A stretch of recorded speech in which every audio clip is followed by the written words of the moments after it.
Oh man. Up a piece. Up a piece. White, who had defeated Nepomniachtchi early in the event, plays bishop e6. Falls into mate. King g3. And the nasty part about this is everything mates. Rook g1 mates and rook c3 mate. So he self-mates himself pretty much. Self-mates himself.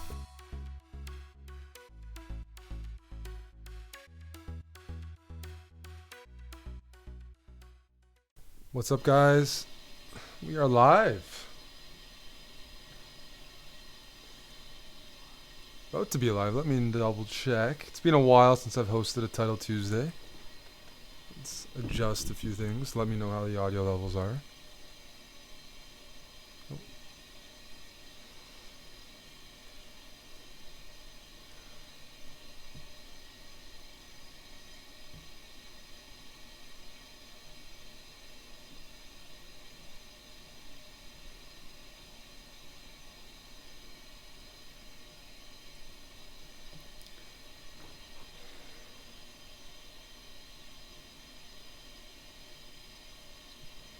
Tournament starts in a few minutes. It is Title Tuesday, June 2019. Top seed is Hikaru Nakamura. Second seed, Jan Nepomniachtchi. It's a very strong tournament. There's like 15 people over 2,900. Hey, Chesswind, how you doing? What's up, guys, on Chess TV and Twitch Chess. Let me see if I can do some standings here. Or crop that. Let's see.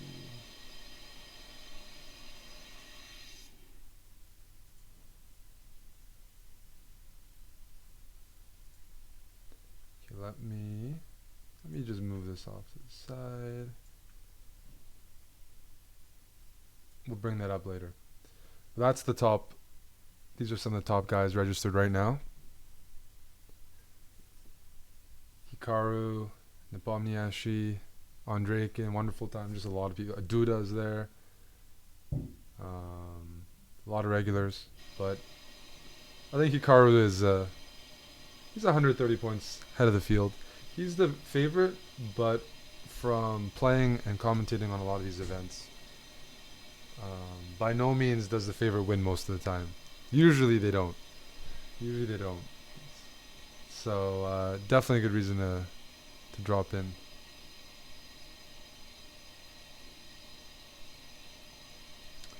I'm going to mute my mic for like 30 seconds. My coffee will be ready because the machine's very loud. 1 second.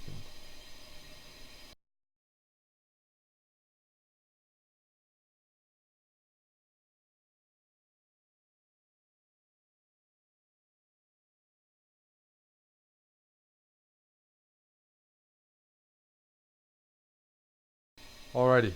So it is Title Tuesday. By the way, this event is sponsored by New in Chess. That is a very high quality magazine from the Netherlands. I've been a subscriber for many years myself. There actually is a promotion for Chess.com members. That would just be going to newinchess.com/chess. You can get 3 issues for 25 euros. So there's a link there. Oh, that's the wrong one. And let's begin.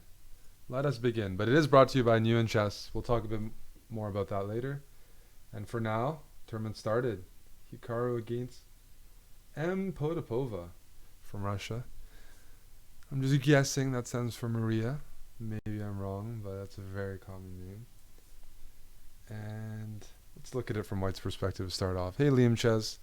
Hey, you and me and your best friend.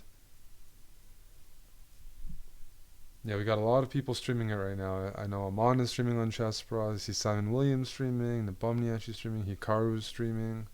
Just not only, there's this official broadcast, but if you also want the perspective of some of the players, then definitely check out the Twitch directory for that. But yeah, 2,500 Blitz. So that's how strong the first round is. I played in the past, I think when I used to play, I'd get a 2100, 2200 first round. Now when I play, I get like a 2400 first round, and the top guys get 2500s. So upsets are already possible, without a doubt. I mean, you're getting some very good blitz players in round one. Got a King's Indian here. Queen on d2 is a little bit misplaced usually. Usually white likes to keep that square for another piece, like the knight or the bishop. The knight on f3 sometimes drops back to d2 to overprotect e4. On the other hand, if the queen was on c2, maybe black harasses it with knight b4. I'm not sure. Anyways, Hikaru's preparing for f5, and white certainly needs a response there. Bishop h6, maybe. The thing about the King's Indian is normally that's bad, black's bad bishop, the bishop on g7. So white usually doesn't try to trade that off and says, hey, your bishop's stuck behind your own pawns, and I'll let it sit there. Hey Lolly, how you doing? Hey Pino724 in Gamers Paradise. Yes. I haven't hosted one of these for a while, probably 6 months, I don't know, something like that. And feel free to ask questions, hang out, enjoy the blitz. We'll do one game at a time, don't keep it too hectic, but I am open to switching if, the game's like petering out to a draw, something like that. Let's see, some other games. We could also go down the list as well. I see Jeffrey Shong is playing. Ray Robson, some very familiar names, I think. But yeah, Hikaru here has picked off the dark squared bishop. He's going to reroute the knight. A bit of a positional game. In the meantime, I think white's looking to gain some more space on the king side and attack. It is a little hard to attack when none of your pieces are really well placed. This knight's not really helping. This bishop's blocked. This knight, well, it's sort of in the way of your own pawn, and where's it going to go? It can't really go anywhere. So you need more pieces to have a successful attack. But at the same time, why not play g5 and cover a couple squares for free?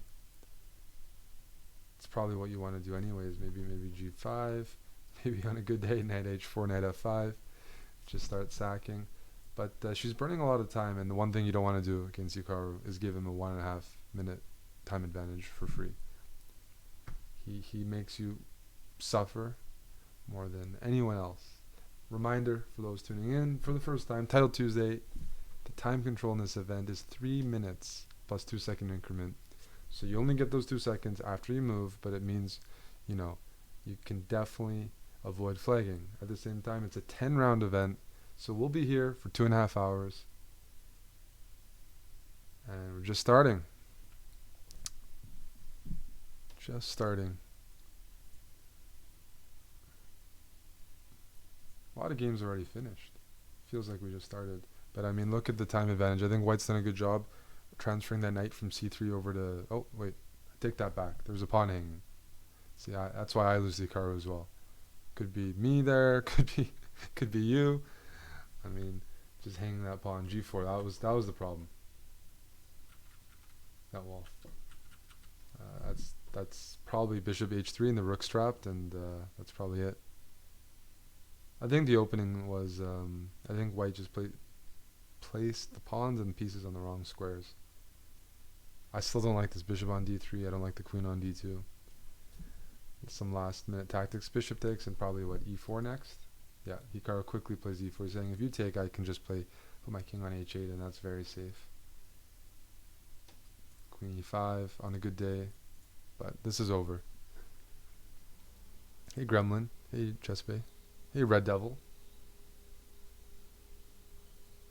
I think we can all relate here. All of a sudden white's playing way faster, but the problem is position's lost. It's like I should have played faster when the position was a bit more balanced and just, stuck to my guns. But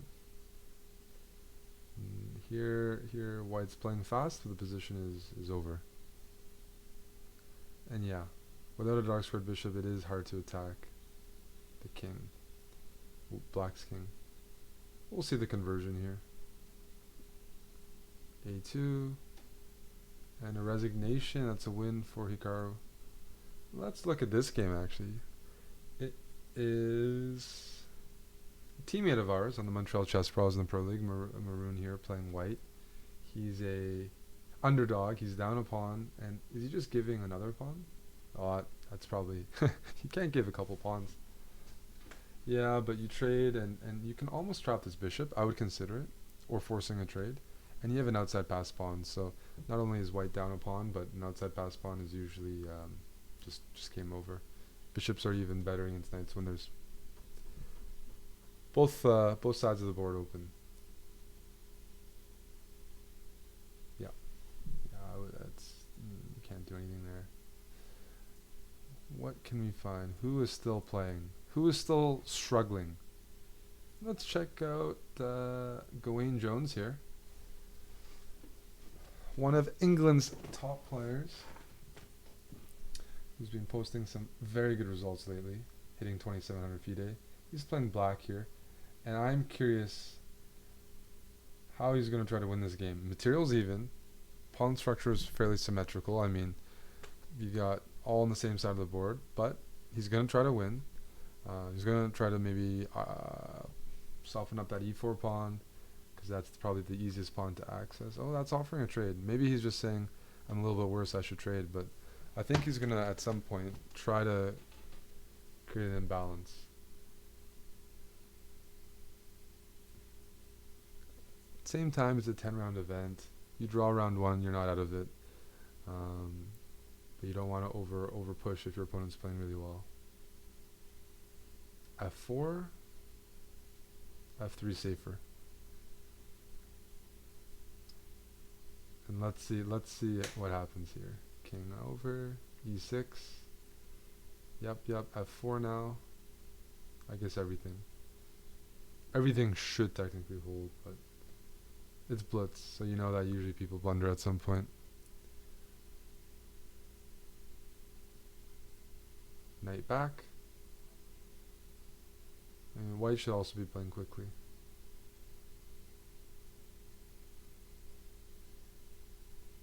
King up.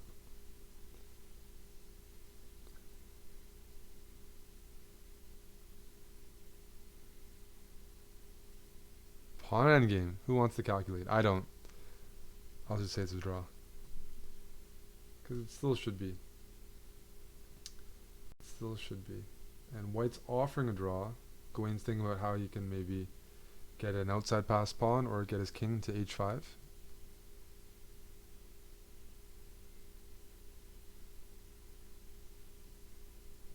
I think here I would play h4. If king h5, then e5. That should still lead to a draw. And this also, I mean, everything, yeah.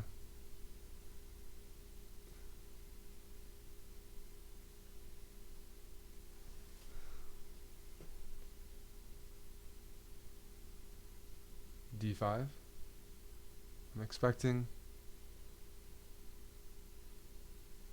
You know, the problem is the h pawn. So after d5, if white takes or plays king there, yeah, I mean, it's all the same.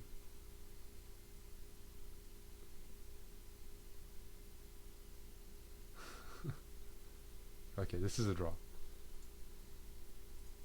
Let's find someone else. So far, Hikaru won, Nepo won, Duda won. A lot of the favorites are winning. No surprise there. What's going on here?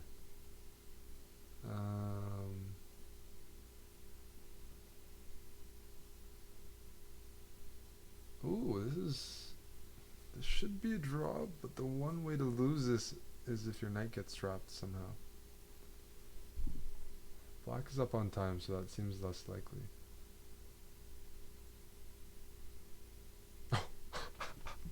Blundered a piece. Well, now it's winning. Now it is winning. That is I said your knight could get trapped. Your knight can also win the game. Knights are supposed to be tricky, but there we go. There we go. That's just the fork that he walked into. Oh, Jordan won here. Let's see who's still playing. There's so many players. These tournaments are getting bigger and bigger. Guess how many players are playing? 399. I remember the good old days when there was like 80 people or something, and it was like a nice little club.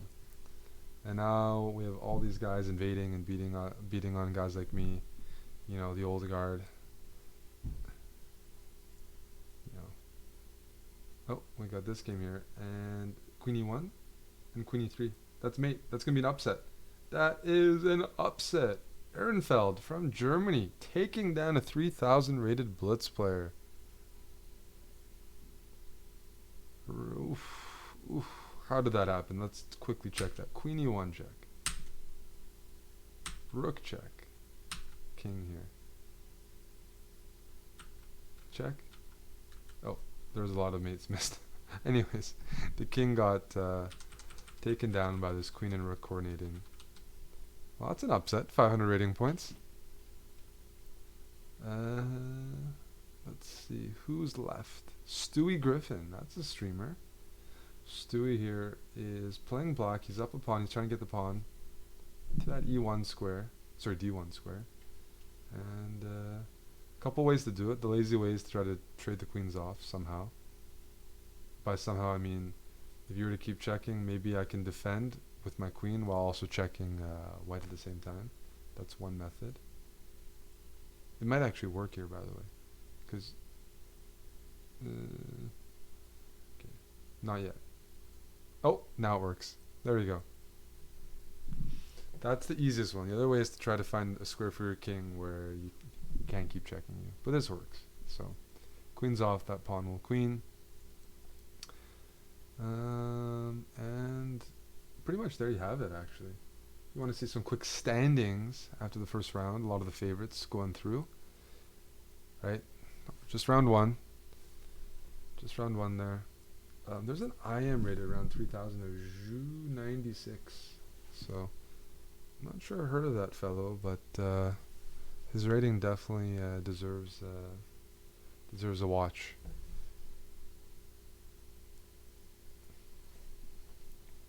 And we're just waiting for round 2 to start. Any questions, let me know. I am sorry, Eric, going to Naka. Feel free to. Naka is streaming. He's the top seed. He's hungry. No worries.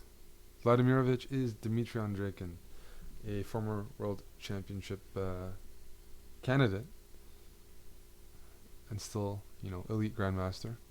Doesn't play that often, though, in classical tournaments. Oh, we have one game still going on. Rook and knight. Every round there's going to be that rook and knight. That's a good time for me to grab my coffee.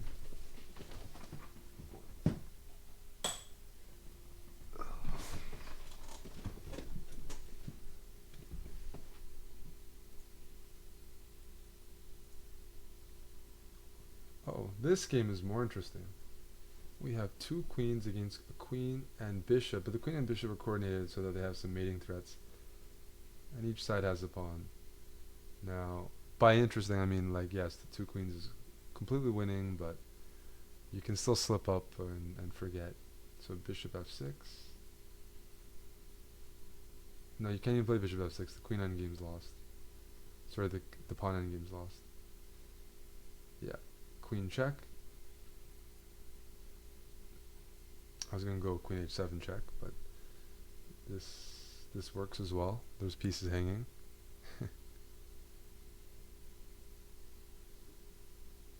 Yeah.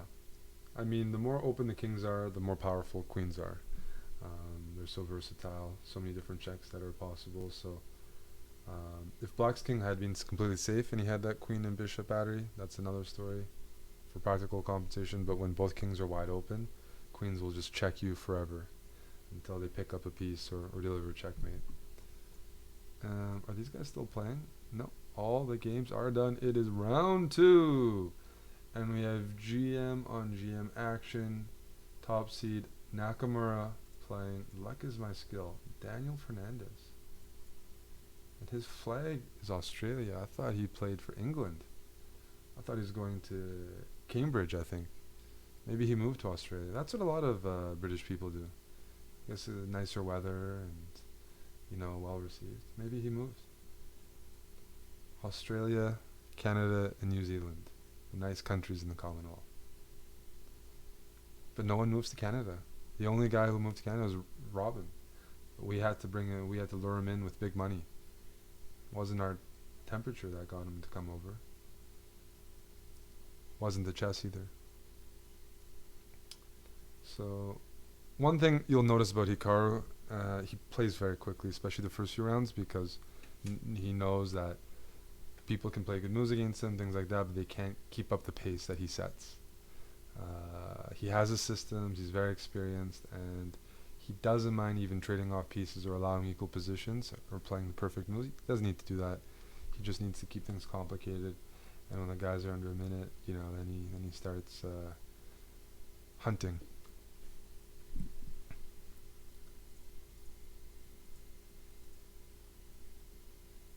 Hey Sharbo. Hey Seshtin.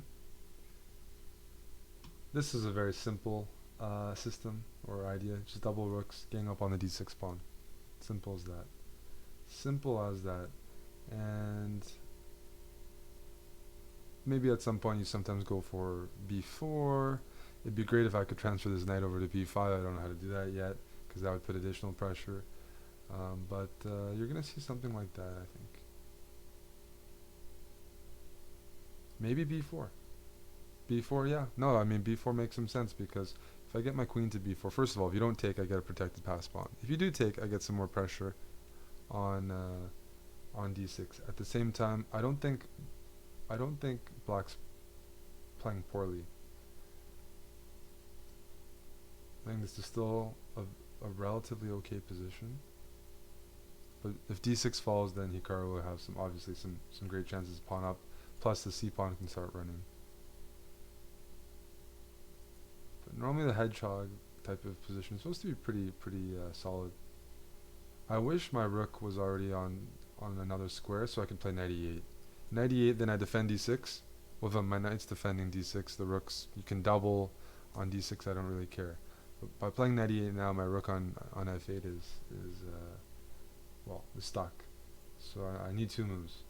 First rook d8, then knight e8. But there's something that bothers him about that. I wonder what that is. Oh, what's that? Is he saying that Hikaru's back rank is weak? Take. In the end, maybe there's a rook b8 move, and there's some back rank issues. I think there are back rank issues. And obviously rook d6, queen d6, you can just take on c4, and then it would be. So I think black is still doing very well here. It's just that hasn't made any mistakes, doesn't have any serious weaknesses except for d6. But d6, I think you can make an argument that c4 is pretty weak too. Maybe maybe d5. Watch out for sometimes g4, g5. That's a very playable move when there's a pin. Queen c5 is good, gaining a bit of space, and he's gone g4, h6, and that's why queen here is a nice one, because it covers g5. Rook b4? Rook here runs into this move. So, couple tricks still for Hikaru, and just up a minute on the clock. I don't think he has a great position. He doesn't have a bad position, but the main thing is time.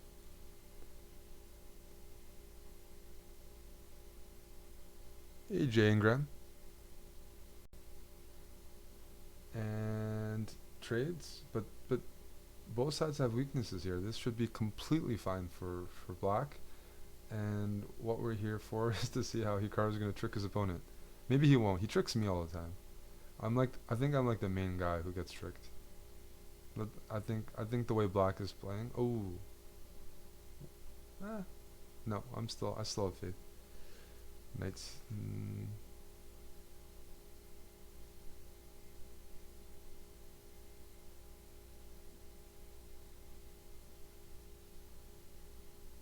There was a trick there, right? Did you see the trick? I would have lost on both sides. If rook takes d5, there's rook takes e2.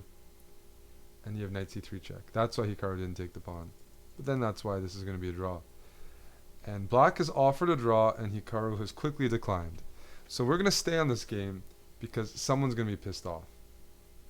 Black's going to play good moves and flag or something, or Hikaru's going to draw early on with white against someone 550 points lower rated than him. But with the more trades, the easier this is to hold. So what is going to happen? He's declining draws. He wants to flag his opponent. And his opponent's got a minute and a half on the clock. And he's grandmaster. So, knight d5 check. What is that? Knight? Bishop c8. What is that move? That looks like it's asking for trouble. Now knight d5. Okay. Knight check, knight g3 check. There should be at least a draw here. Knight g3 check and knight e2. Hikaru can't continue defending that pawn. In fact, he's gonna lose. He's gonna lose material. Okay, maybe not. Knight e2 check. King e4, f5, king e5, and then rook takes king f6. It gets a little too dangerous. So I wouldn't play f5. Don't play f5 here. Don't go for the pawn. Just go for the draw. f5 exposes, allows the Hikaru's. Oh no! No! No! No! No! No! No! This is scary. This is scary. Oh no! Don't let Hikaru penetrate. You could have just had a draw. Is this really worth it? King f6. He's really asking. Okay, I respect this. I would not allow this, but also I gotta. He's going for it. I think this was like totally unnecessary. Now the bishop has like ideas. The knight's vulnerable, and Hikaru's coming. It might be a draw, but there's a lot of ways to mess up now. Before he could have just forced a draw, without giving up the seventh.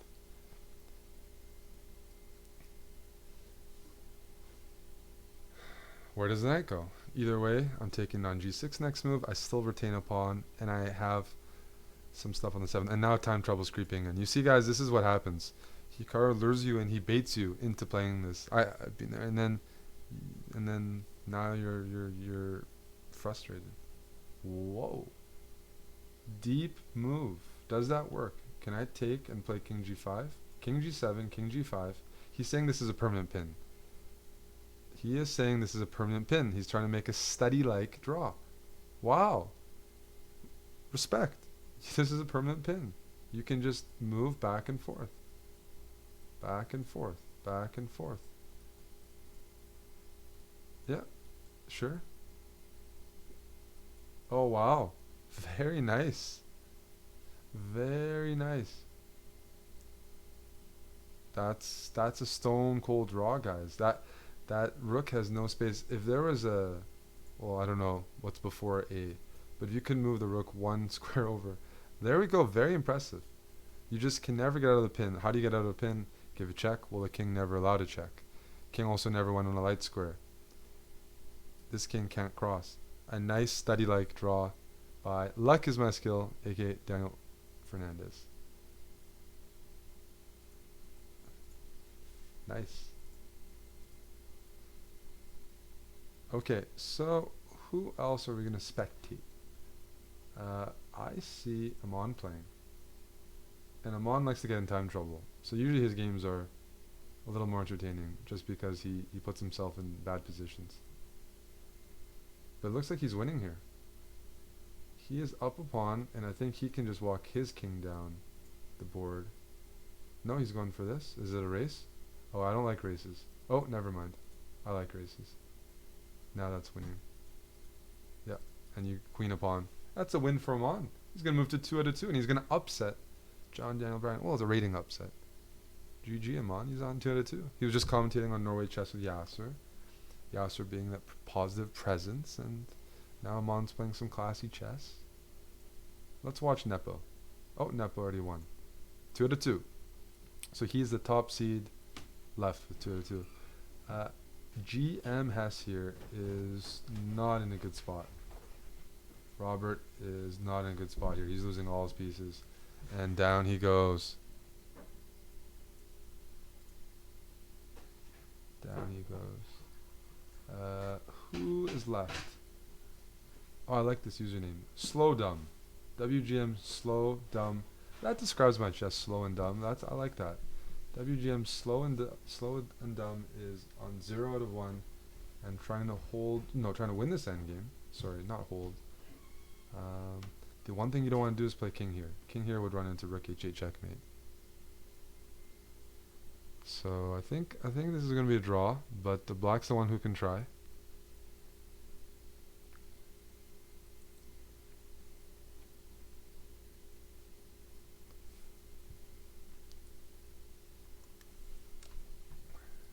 here. You can just start checking. You can start checking. Okay, let's go to another game. That's a draw. I'm calling that one a draw. We got knight and rook against rook, which is at least easier to win than rook against knight. People have lost this. When it's just rook and knight, that's a simpler draw. This is still a draw, and there you have it. Stalemate, thematic. Grandmaster Jordan Van Foreest here, demonstrating one of the drawing motifs is the more progress the knight and rook make, the higher the stalemate probability. And this is you know, king cut off, knight cutting off, c1 a1, rook c3. That's not on priest.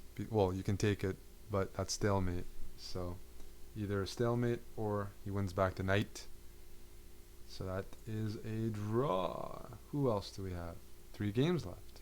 Chess Warrior 7197. What do you guys think about people with numbers in their username? Do you judge them? Do you think badly of those people? I used to have numbers in my name. 7197. And Chess Warrior. Well, what? Wait, White resigned? Why did White resign? It's a draw. White resigned probably thinking the system would call it a draw. White resigned probably thinking it was going to be a draw. Why did he resign? What? Was he tilted? Or did he think it wouldn't let you resign or something? White resigned. Now the reason, and if White lost on time, maybe it would count it as a win too, because you could self-mate with a rook and king against knight. Well, there you have it. Don't resign, guys. Don't resign. I'm going to take a quick break. What we're going to do is we're going to play an ad. Not like ad. Chess.com has some cool events coming up, and we wanted to show some of them. So one moment here, and we'll resume round 3 afterwards.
So those are some events coming up. You got the Fisher Random Championship that we're all excited about, that anyone can qualify for. You got the Title Tuesday, which I think some of these qualify for Isle of Man.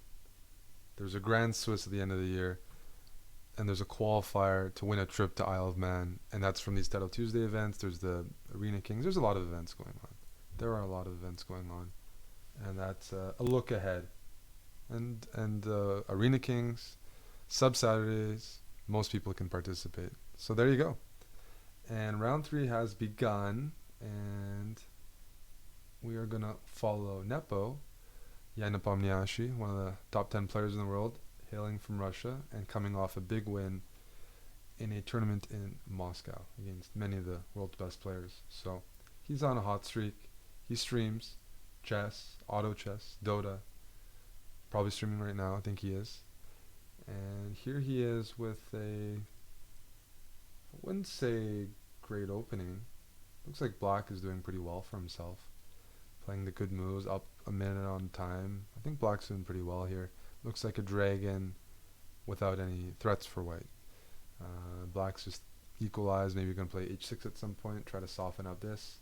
Knight g3 is an idea to get the knight into the game. You don't even have to give up this bishop. I think Black's doing real well. And yeah, we got the various speed chess championships, like the junior speed chess championships, the women's speed chess championships, and the overall speed chess championships. I'll be doing commentary for some of them. And they've been going on actually all the time, so just make sure to check chess.com/TV for a calendar. Hey Bobo the Flying Box. Hey Marga.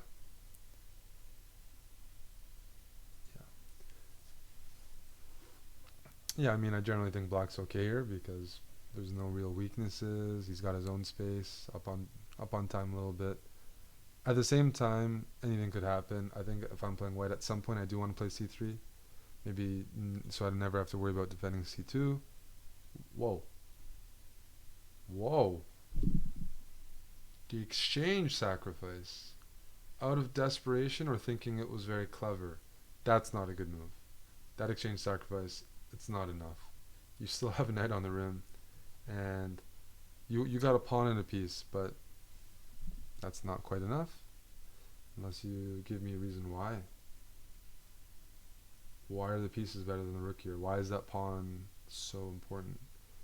If Black can keep all the... No, I don't believe in it. Is this my game? No, it's not my game. I'm retired. I get my butt kicked, so I'm commentating. I'm retired for this month. I'm in the announcer's box. Travel Freak 777. We're actually covering Norway Chess on our channel. In case you're looking for a place, we have Yasser Sarwan and a few of us commentating on the Chessbrah Twitch channel if you're looking for Norway Chess coverage. The night is grim, yes. Hikaru is also commentating on it.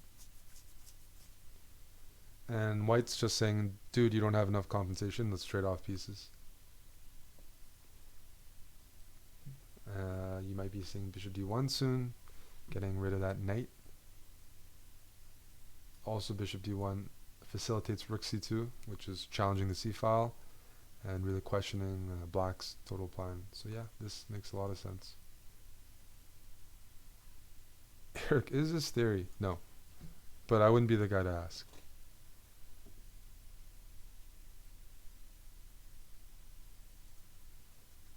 One thing you will notice from a lot of the top Blitz players is they don't get into any really bad time trouble. And if they're getting in really bad time trouble, it's usually because their position is like really bad, that there's just no moves. But rook c2, trading off pieces. I would consider taking this guy off. But it does give an outside pass pawn that could also be weak. I'm not sure. Take and maybe bring my rooks in. If not, then I'm probably going to go rook d2 here. Maybe bishop f3. You can't go rook a4 attacking this. The bishop is watching that. Okay, now bishop takes. Now bishop takes. Okay, you can consider f5 because this pawn has to defend the knight. You could consider f5, f6.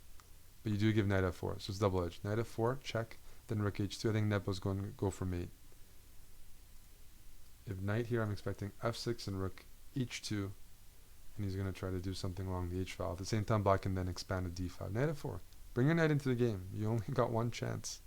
You got one chance here.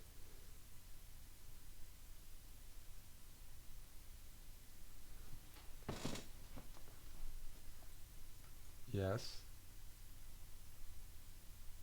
Rook h2, d5. Things are getting sharp. I don't think he should have. I don't think he needed to allow this, but if he gets his rooks on h1 and h2, that's almost checkmate. Wow.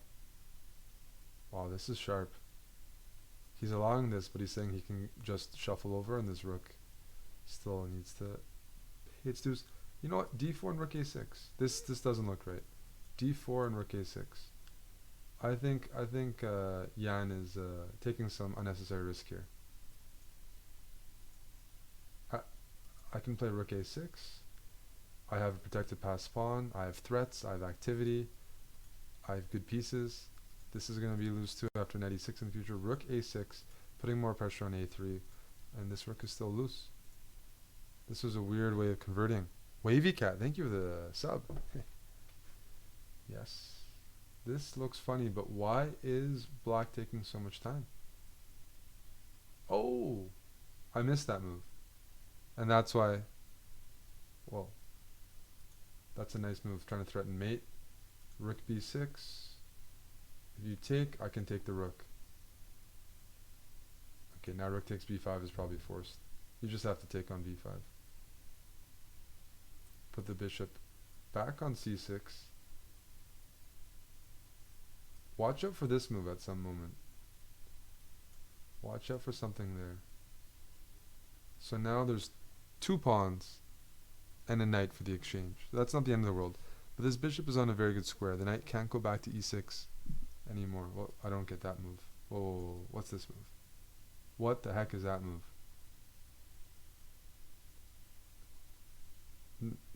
What's the knight doing here? No. Your knight's not supposed to be on h5. That's not doing anything. My rook's going to slide over and ask your knight how it's going to stop anything on the queen side. Oh, no. Take rook here. And that's going to be game over soon. Because he's going to win this pawn, and this a pawn is probably going to decide the game. And the knight just gets overpowered by the rook when, you know, you're talking about all these diagonal open files and pawn races. The rook should win. Yep. Rook and outside pawn, I should say. Still a pretty exciting game. If here I go check and I bring my rook behind. And then I just push this guy. You know how the song goes, push him baby. Push him baby. Knights are just, you just know a knight can't really stop an outside pawn. A bishop maybe it can go on the diagonal. Knights are the slowest form of transportation besides, you know, maybe a king and a pawn. From getting from, you know, one side of the board to another. You know, it's not a Ferrari. You guys see the commercials on television? Ford versus Ferrari. They got like Christian Bale, Matt Damon. They got like all these like A-list actors. It looks like a cool movie. I watch everything with Matt Damon, but then they got it's like a really stacked lineup. Who else is playing? Oh, Amon is playing. Amon is in time trouble as usual, trying to keep things exciting.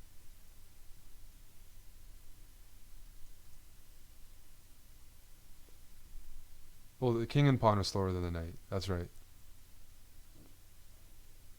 Although sometimes kings can just box out knights. So Amon has all the pawns on the right color.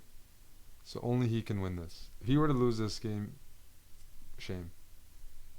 Bishop d1. Yes. Now this king can't move. Oh, actually it can move. Yikes. Amon found a way to mess up. Oh, maybe I'm wrong. Maybe he can start king up. Oh, I'm wrong. King here. And this is going to be a race. It's going to be a race. It is a race, but this pawn is way farther down the board. This is good for black. He can start pushing. He can start pushing. Push, push, push, push. Yes, great technique. This pawn is really, really bad, and this king is also really bad because it's just stuck. Dude, push. There we go. I like what I'm seeing. That was sketchy at first, but I think Amon has played it well. This should be... Yep. Block again. Okay. You need to get out of the way of the checks. Some way. Queen f6, that's good. White's doing a good job of making sure that black's not making a lot of progress. And white's staying up on time.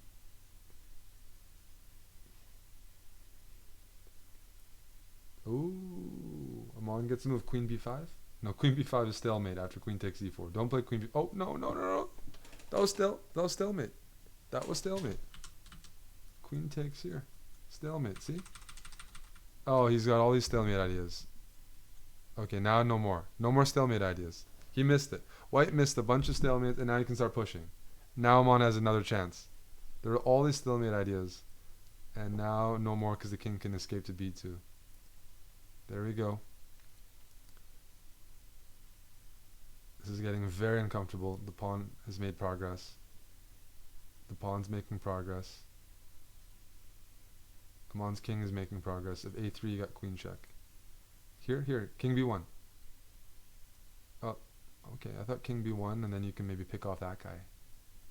But Amon is making progress. Slowly but surely, but don't flag. And queen endgames are tough.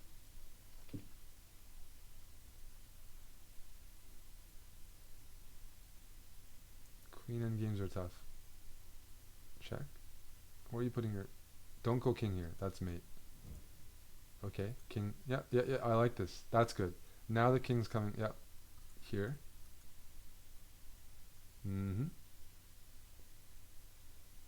But the question is, do we actually want to take this pawn? Are there positions where we shouldn't take that pawn? That's a good move. That's a great move, Amon. That's a good one. That's why Amon is streaming on the Chessbrah channel, not me. Now you can push. Oh. Did he let the pawn go too far? No, check. And now this one. e2. Very nice. Very nice. I think this is good. Here. Can we walk this way? And now that's a check. He can't check that way. That's game over. That is game over. Queen c2. Very nice finish in the end by Amon. He moves to 3 out of 3. No panic in his chess. As long as he had 5 seconds. Keeps that extra pawn. Couple moments his opponent could have forced a draw, but afterwards, he did it. Nice job. Nice job. And there's only one game left, actually. And that's the draw. So we're already done 3 rounds, and let me pull up the standings for the good people watching. After 3, got plenty of people on 3 out of 3. Big name there is, in my opinion, the Pomniachtchi, because he's on a roll. But you see him on there. You see Turozega. You see Kovalenko from Latvia. You got candidate master Vova Chess. You got FMs there. You got IMs there. Mixed field.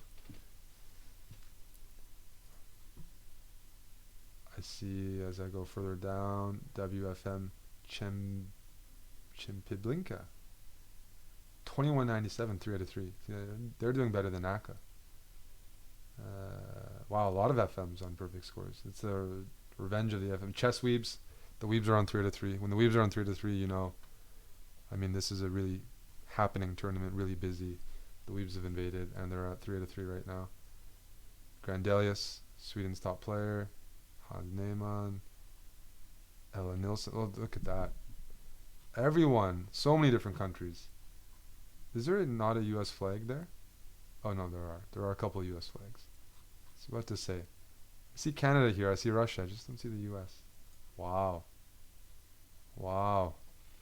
Look at that. Look at that. Round 4 has begun, and board 1. Pomniachtchi playing black is I am Zuber. Who's this? Artyom Zubritsky from St. Petersburg.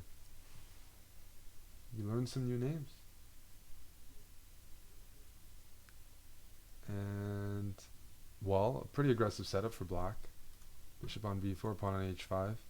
Somehow gives off the impression that black is trying to prevent white from castling easily.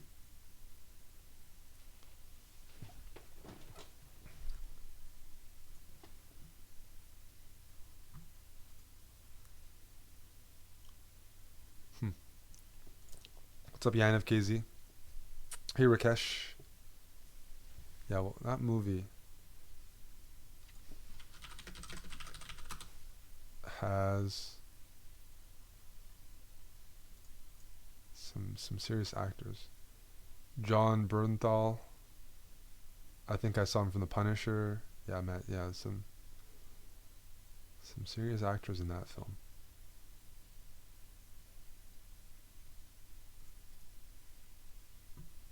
This looks good for white. I'm gonna play rook b1. I got the bishop pair. My knight's coming to f4. What's going on here? I'm switching sides. I'm switching sides. What's going on here? No. Once you win the bishop pair, this is excellent for white. We could be seeing a big upset on board 1. Hey, DJ Sissy. No. Well, is he gonna take here at some point? No. Then we'll take there. Take there and play queen e2, hitting e6, hitting c4. The 2 bishops here. This is a fantastic position. This is a fantastic position. Fantastisch. I don't know how to say it in German. Something like that. Queen takes e4. This is weak. Lines are open. Bishop can go to g5. Plenty of options. I was thinking about maybe bishop g5 first.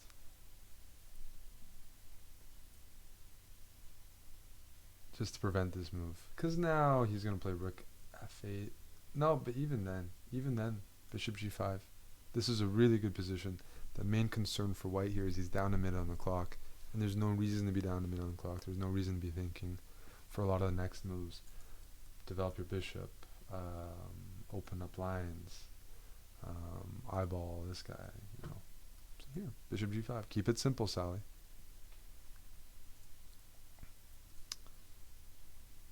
How's Amon doing? I'm biased. Oh, he's playing Dr. Bassem. Let's go back.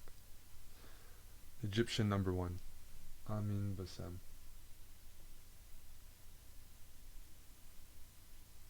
Rook b1, and that's what he's supposed to be doing. Bishop g5. Remember, black can't really play knight f4 particularly easily because this e6 pawn will hang. And that's a big pawn. I mean, even though it's a weak, so bishop g5, okay, rook e2 is one way of doing it. I don't know if he's trying to double on the b file. I mean, right now, I'd like to see a little more pressure on the b7 pawn. I'd like to play queen b5 to either provoke knight b6 or entice b6, which would weaken all the light squares. But you need to make some targets. Looking good isn't enough these days. You need some substance here. Just because you have good bishops doesn't mean, that's yeah. Queen c6. Queen c6 maybe. To stop c4 from happening. Also stop queen b5. Maybe queen c6. Because, c4 is a threat. For sure. We're following game between 2 players. Tied for first. 3 out of 3. c4. c4. If c4 is not playable, I'll be surprised. But he's getting low on time. There's no reason to get low on time. You have amazing position here. What's this? White is not seizing the initiative, not seizing the moment. That's the main issue I have. There goes the bishop pair. He's given up on that. Still has a fantastic position. But it's got to be a lot more decisive about where he wants to play, what he wants to target. But the bishop still dominates the knight. And the queen is well placed here. The bishop is good. And e6, the problem is e6 is such a weak pawn that I think Nepo is best off trying to figure out how to give it up and come up with some active counterplay somewhere else. Passive defense, I think he's going to run into some issues here. This is going to snowball pretty fast. This is going to hang. You're going to have back rank weaknesses. Passive defense, no, but you can just take. Actually, isn't that over? What if I just take on e6? That's like game over already. This is like losing. Oh, there's got to be something here. That's a good first move. Hitting the knight. Yeah. Threatening this move. Oh, no. It's game over. No? He's fighting on. He's finding some good moves. But objectively, white's winning. Up a pawn. King safety. This is weak. This is hanging. But he's got to watch the clock.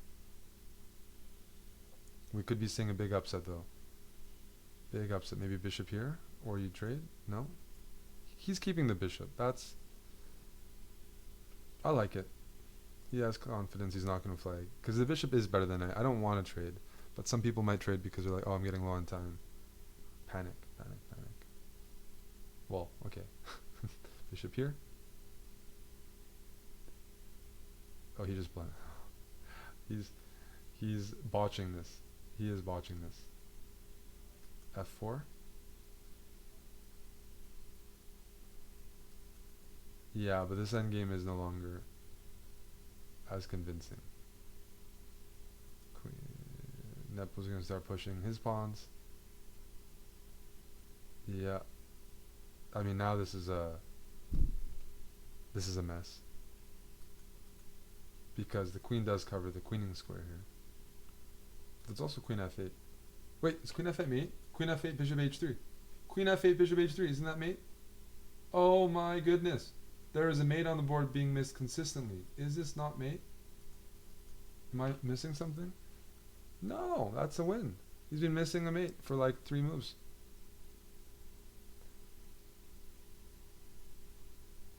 Oh, but he's... I mean, what's going on here? This knight's hanging. Well, queen h3, if you're giving up the queen, it's losing too. That's...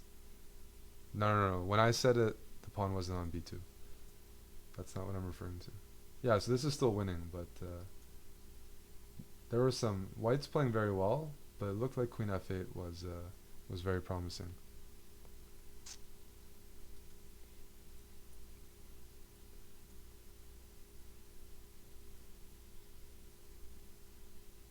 Just got to get out of the checks.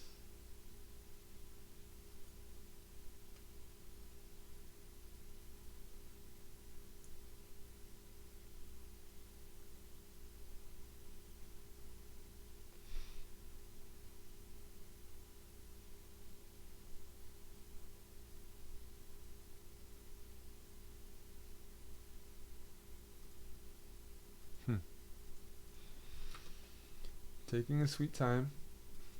Black's trying to be stubborn here. I mean, the only way to draw this is perpetual or winning this pawn so that it's like queen and pawn against queen and bishop.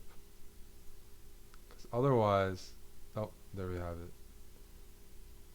I don't think there's a stalemate trick. I think that's clearly winning. And that's a really well played game by white. I was saying, like, he found a nice win. But he missed... and for a few moves. Queen f8. You can't go here. You have to play king here, and bishop h3 is just mate.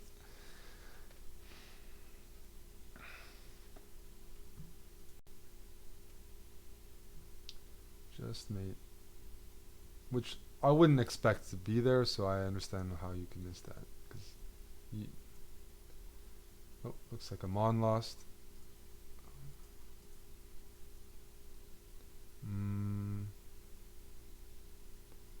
Who's playing? Dominguez. Oh, did Dominguez switch his flag back to Cuba? Is he in Cuba right now? I think he's living in the States, but maybe he's traveling around.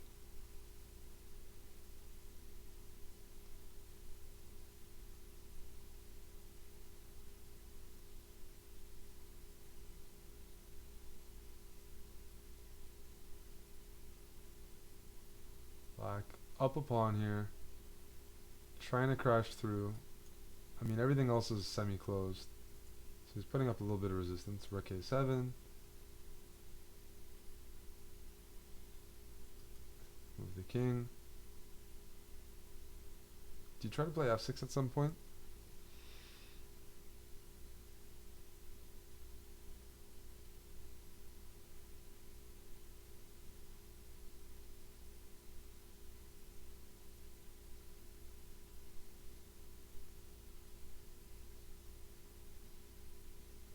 Oh, that is the wrong square. That is the wrong square. And that's going to be a win for Dominguez. But he's lost to someone. Former world Blitz champion on 3 out of 4. Who can we watch? Let's go back to Gawain. Oh, this isn't looking good.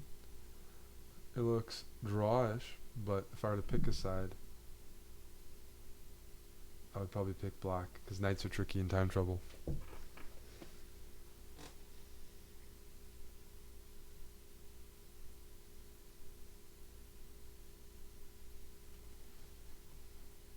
And they agree to a draw. Alrighty. Who's still playing? No. Let's take a look at the current standings after 4 rounds. We just saw number 2 seed Nepomniachtchi lose. So Kolienko still 4-4. WFM Champiblinka's on 4-4. I'm gonna follow her. She's 2200 and she's 4-4. I need to figure out how to play that well myself. The Weebs are 4-4. So yeah, the Weebs are demonstrating why, you know, there are more Grandmaster Weebs than non-Weebs out there. Some strong players there, but a lot of names I'm not familiar with, honestly. Interesting. We're gonna have to. I'm gonna follow Chepiblinka. Yeah.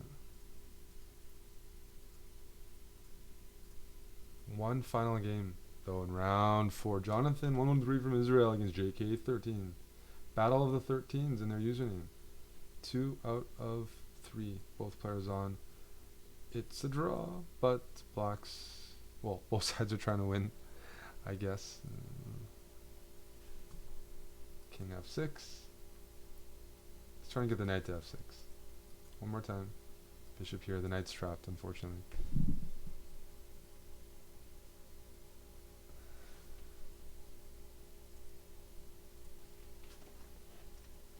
Amin Bassam actually did complete his medical doctor requirements. And look at that. I was following Chepiblinka, and we have a marquee matchup in round 5.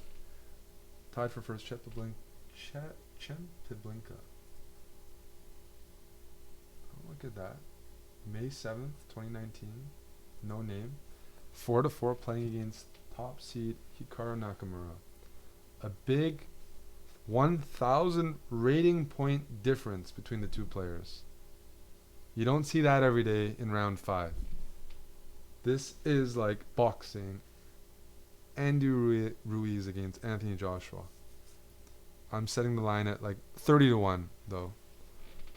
She's a 30-1 underdog. Still possible. We still believe.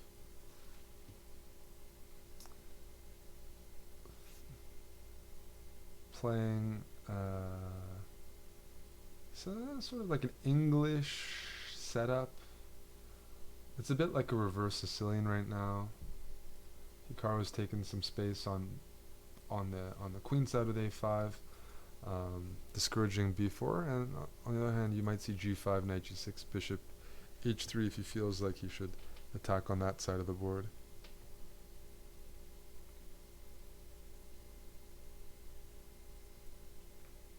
I got a cheer for the underdog. The underdog's on top. What about you guys?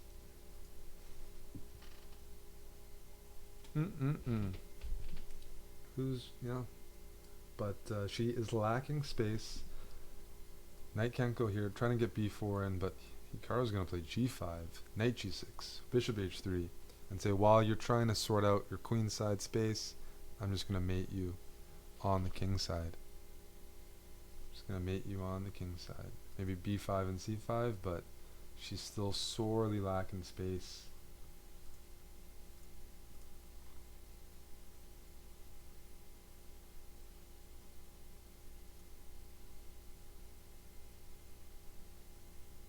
e3. White's attempt at halting the train here. But no, this looks really bad. I think Hikaru is the boss you don't want to run into. You're 4-4, playing the tournament of your life, but it's not going to work against Hikaru. Look at the speed, look at the space. Still, even material. We've seen crazier things happen.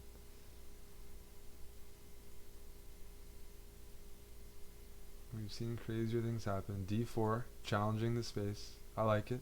Maybe f4? Uh-oh. Uh-oh, that bishop is about to say hello on f5. And these pawns are about to say hello. f3, bishop f5. This is looking very scary.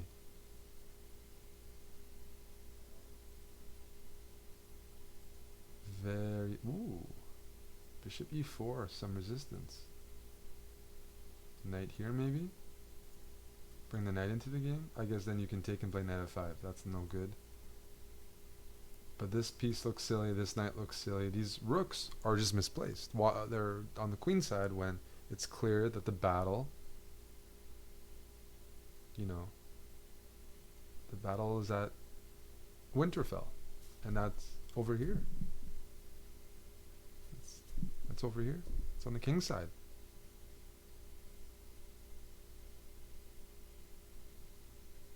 What's going on? You need to adjust the pieces. Uh-oh, no. This is gonna be tough. Isn't the king in King's Landing? That's what we thought.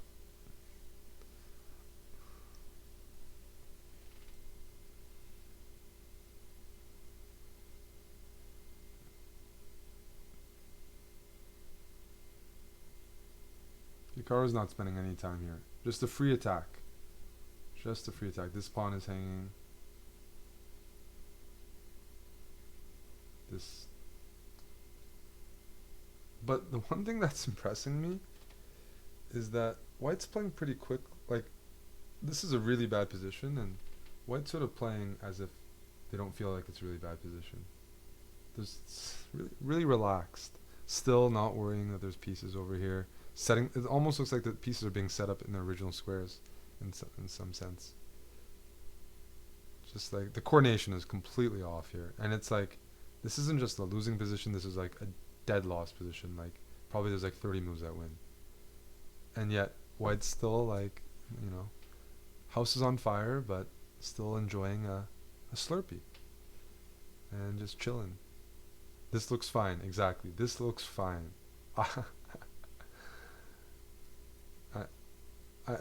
This is what I'm saying. These moves, like, it's good to not be hindered by like emotions. Like, oh, I'm losing, so I'm gonna just playing the position, not really thinking about the evaluation.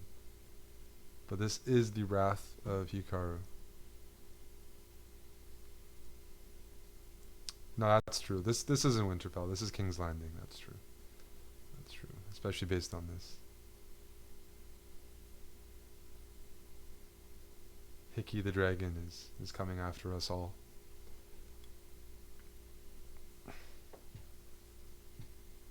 And it's not going to be a pretty finish, unfortunately. We are threatening mate into.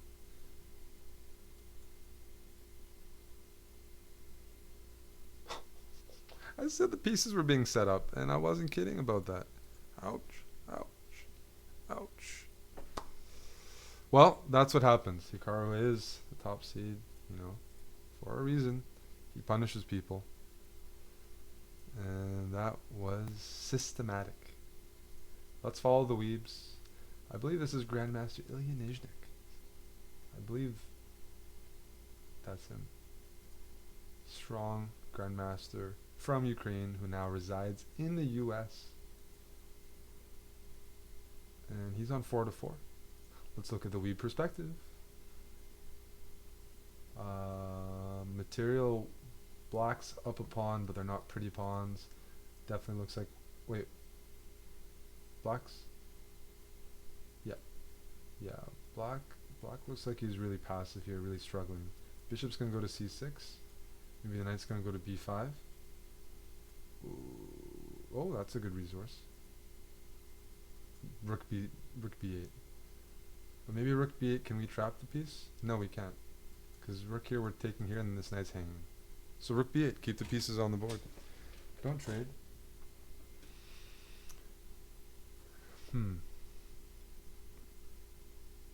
Knight here. Ilya's gonna try to, I think, just say that he's gonna lose on the queen side, but try to come up with some counterplay over here. So this is gonna be interesting. This is going to be interesting.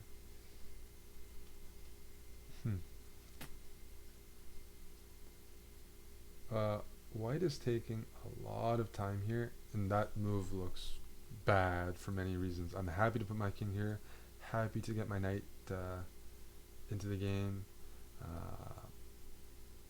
Just rook here. Oh, well, why did that happen? Now I take on e4 check. I don't get any of the moves being played right now. Nothing makes sense to me. Why? Did you have to? Was this a threat? Maybe it was a threat. And then taking here? Okay. Looks like white's still doing well. But like, something seemed a little off. Now check. Some good technique. Threatening d6. Good reply by Ilya. Now rook takes, knight d5 is a threat. King c4 getting out of the pin. Rook here. That was well played. Rook d4. You can't take on e4. Ooh, all of a sudden, black is doing well. And I had a feeling something went wrong. No, you can just check and push. And push. Or you can bring your king to f6 if you don't want to do that. 30 seconds up. Watch out for knight takes e4 check. King here. No, not... The weaves are playing this very, very well. Very well. That's what I can say. And this endgame, king here, knight d4, e2, and now bring the king in. You can't trade off into the pawn in a game because you are down material. Bring the king in. Oh, this is winning for black. White really messed this up.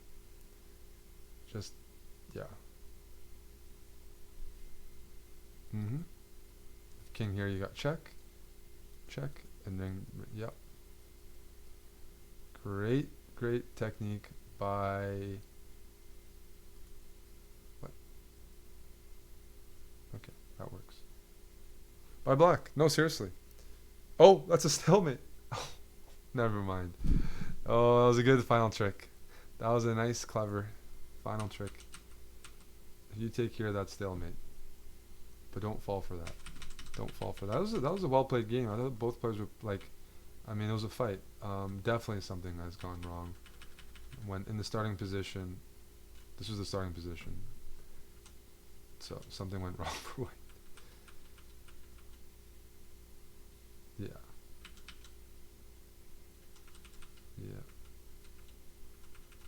Anyways, well played by the Weebs. And he moves to 5 out of 5. 5 out of 5. Who is playing still? Vladimir Fedoseev is playing black.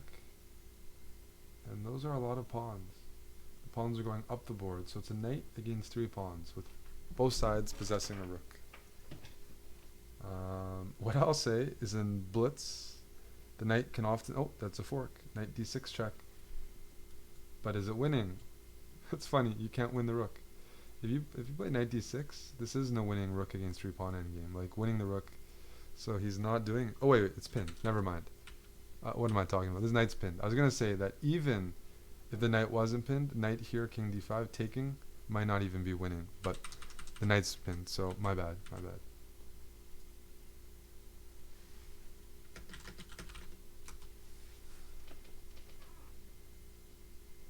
I was gonna say, like, I thought he was almost being so fancy that he's like, oh, I want to win with a knight, and I'm not even gonna win the rook. Well, now it's getting risky. Oh, now it's getting risky. Cut the king off.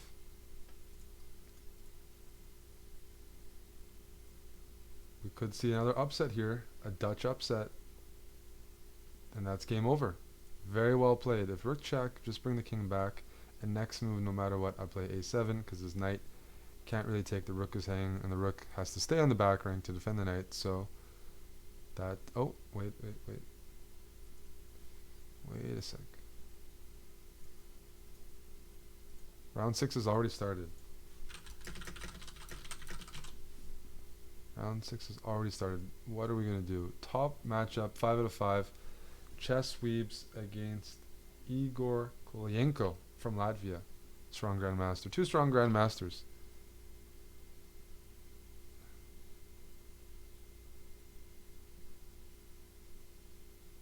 And a very aggressive approach from the get-go.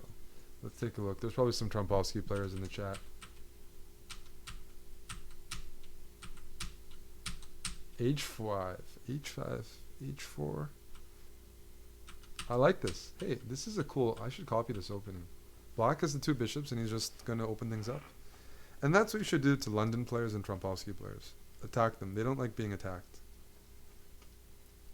And all of a sudden, I don't think Black's doing really well, but it's a really fun position. Like, it's dynamic. One thing that I'm a little concerned about is the move knight f3 followed by g5. Trading off the light squared bishops, getting rid of the bishop pair, putting a pawn on g5, which would fix things. G5. G5 is a key move right now. Because it weakens h4 and it also covers some key squares. The queen doesn't have time to take because c8 is hanging. The rounds are moving fast. I was about to play an advertisement, but next round. Next round.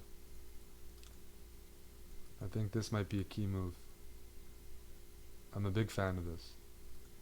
But I guess g5 is not... Maybe he's saying that Black's not going to play g5. That's possible. That's very possible. I thought it was a cute move, though. Well, I can't get it all right. Not that I'm close to that. g5 now. All right. Maybe bring this knight over to e5. This pawn could be strong. It could be weak. Chances are it's going to be weak. Doesn't have any support. And it doesn't really prevent any of White's pieces from moving around the board. But this is a big game. Some other games between people 5 out of 5. Egyptian #1. I'm in Bassem here. I'm playing against TST 2014, an FM from Russia by the name of Tigran. Maybe offspring of former world champion Tigran Petrosian. Who knows? That's a scary... He only has one name. Tigran. Just the one name. Like a Brazilian professional football player. That's how good he is. So I'm not messing with this guy. Let's go back to the other game.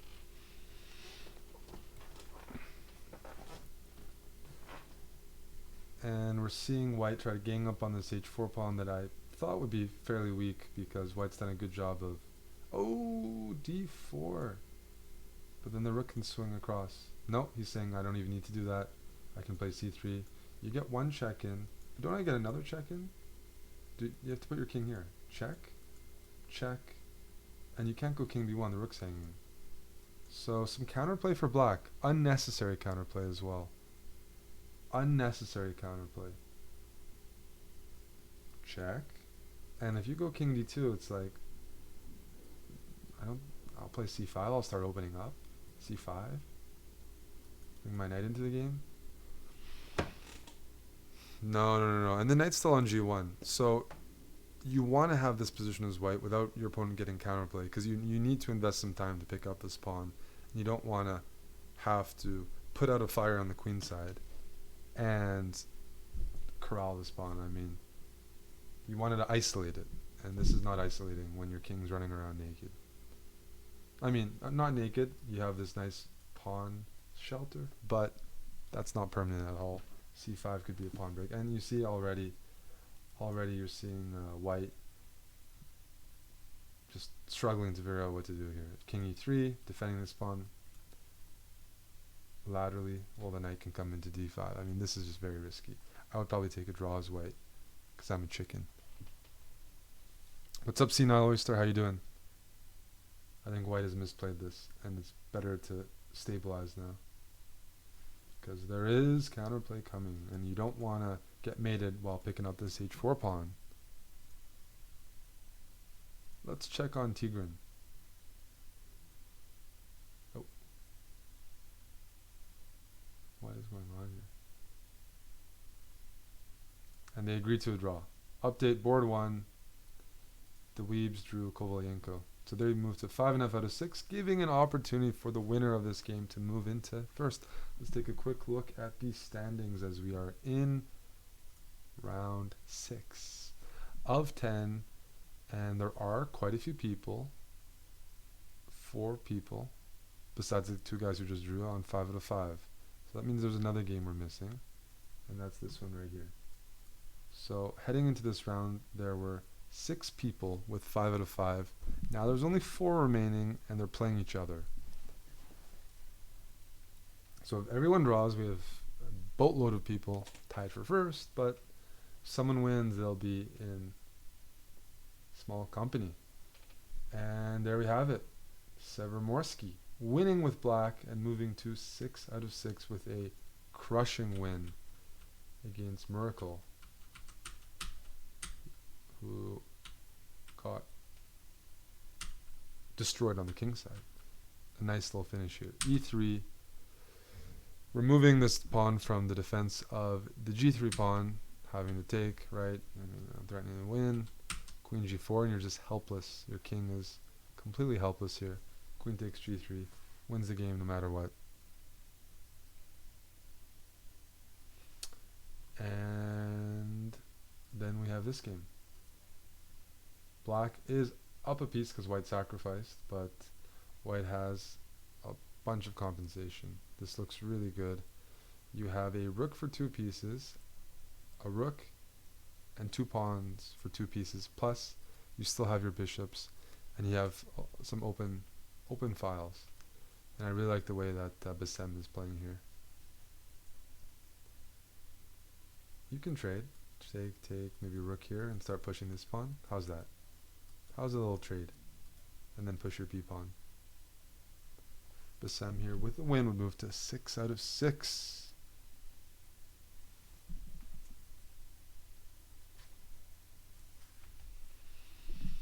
I mean, that can only go to b3 because this bishop is very dominant. That's a good move too. Rook a7, saying the knight can't take on d3. Yeah, this was the move that I was worried about. Although it might not be that much of an issue because these pieces are so far behind. This knight just can't move. Some positional chess almost. Knight e6, saying if you go c7, I can play knight c7. And if I go here. Very nice. Very nice from Bassem. You don't have time to play knight c7 now because I take and I queen. And he's going to move to 6 out of 6. Yes. Well, if you go by FIDE rating, he's one of the top seeds in the tournament. He's always rated around 2,700 these days.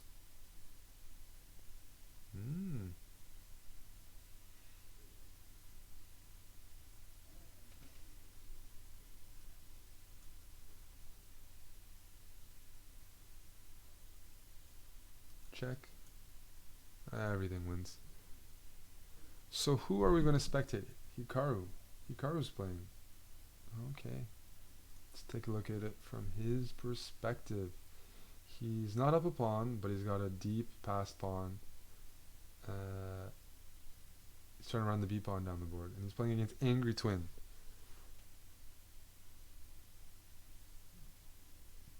And it looks like that his pawn is better than, well, black's extra pawn, which isn't anywhere to be seen.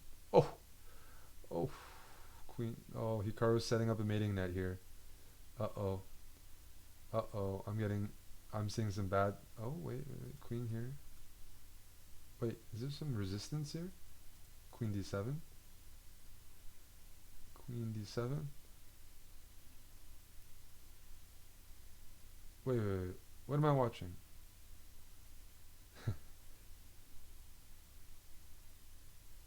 No, that's it. That's a threat. That's mate. That's hanging. Can't stop it all. The king penetration. GG. Hikaru moves to 5.5 out of 6. Definitely has chances to overtake the leaders. And who else is playing?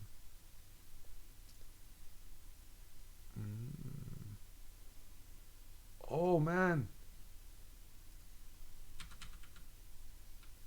Up a piece White, who had defeaed Nepomniachtchi early in the event, plays bishop e6, falls into mate, king g3, and the nasty part about this is everything mates.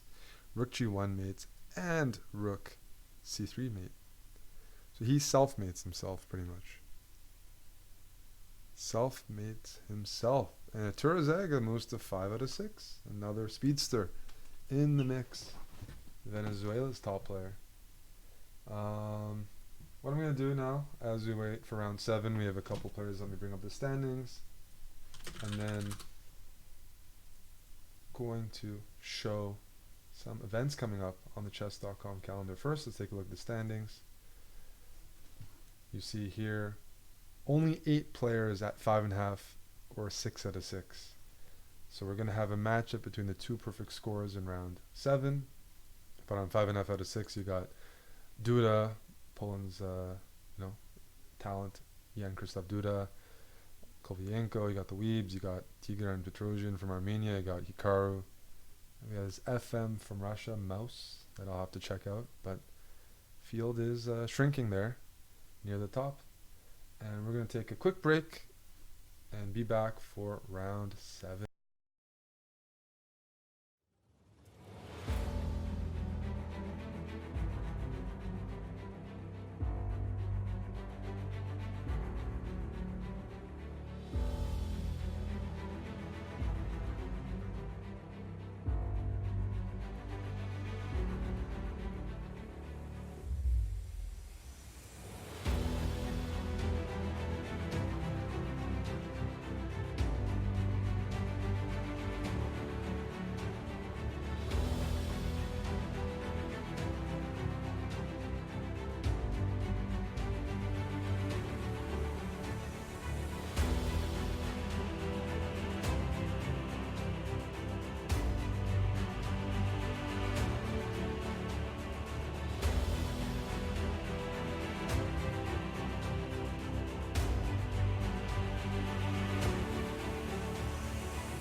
Alrighty.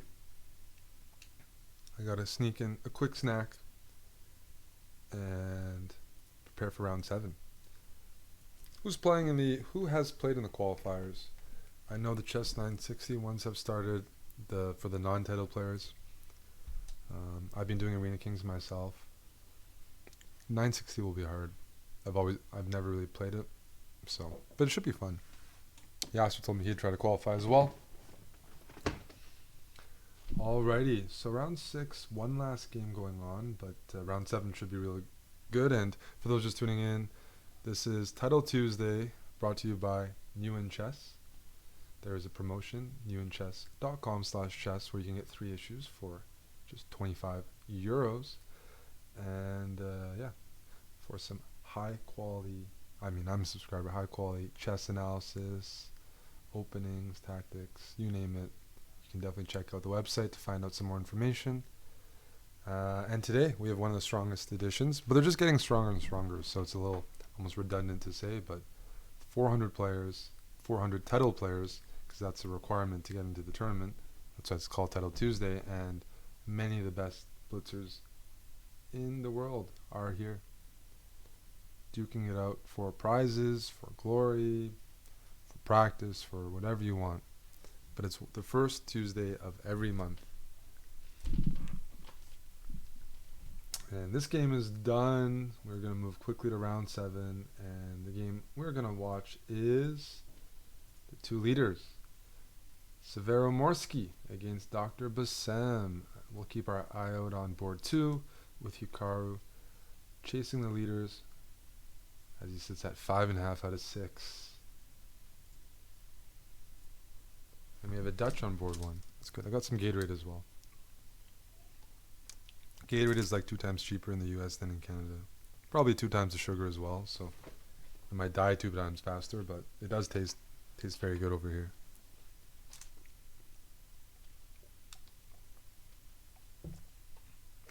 Especially for commentating.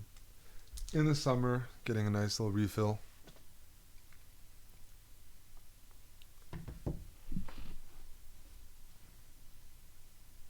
This is a pretty solid line. You give up the bishop pair, damaging black structure a little bit, and also defining, not only damaging the structure, but sort of clarifying things pretty early, that a lot of the pawns from the center have been removed. You're going to get some pretty easy development, and it's not going to be a particularly sharp game.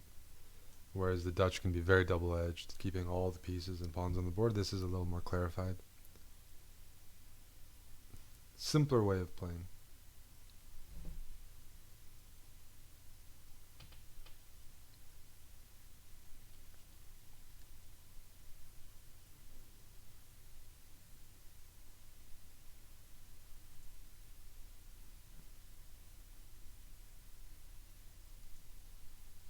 Is today NBA, by the way? No, it's tomorrow. Okay, never mind. Just wondering for a second. Sometimes there's 2 days between the games. It really depends. Alrighty, so here we have, opposite side castling, bishop pair. I said it wasn't going to be that sharp, but it probably will be. And rookie 1. Normally the bishops do well in open positions, but white's making an argument that before you can stabilize,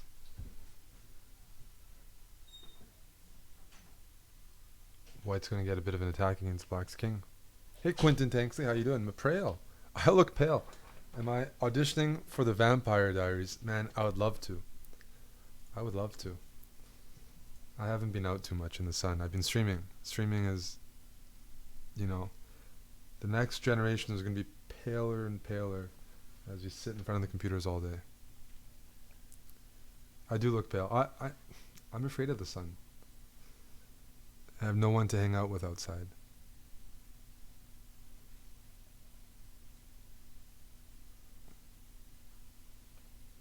Vampire Diaries. That sounds cool. I like the vampire series that aren't really I watch Buffy the Vampire Slayer. They're not horrors. They're just horror movies or shows. They're just like attractive people biting each other.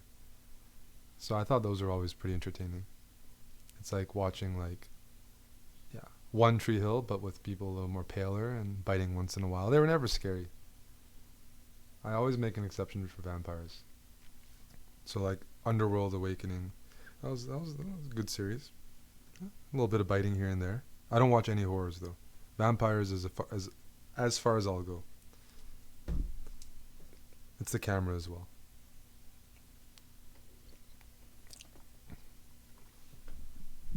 Well, black has stabilized. Then I'm going to be saying like, guys, I like the 2 bishops. Maybe g6 if I get a chance. Because my question is, can I play b4 and try to win this pawn? b4, maybe there's queen c7 with a double attack. Okay, so that's why he's playing this. But now g6.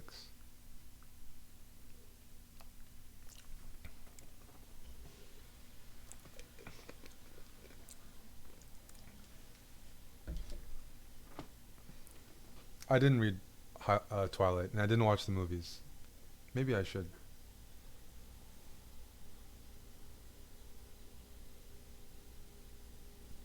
What's up, Highlighter Bim Bam and Bloody Bob? Chulpers. What's up, Rigo's Chess? Yeah, we got some more people chatting now. As soon as you guys say I'm pale, everyone comes out and starts chatting.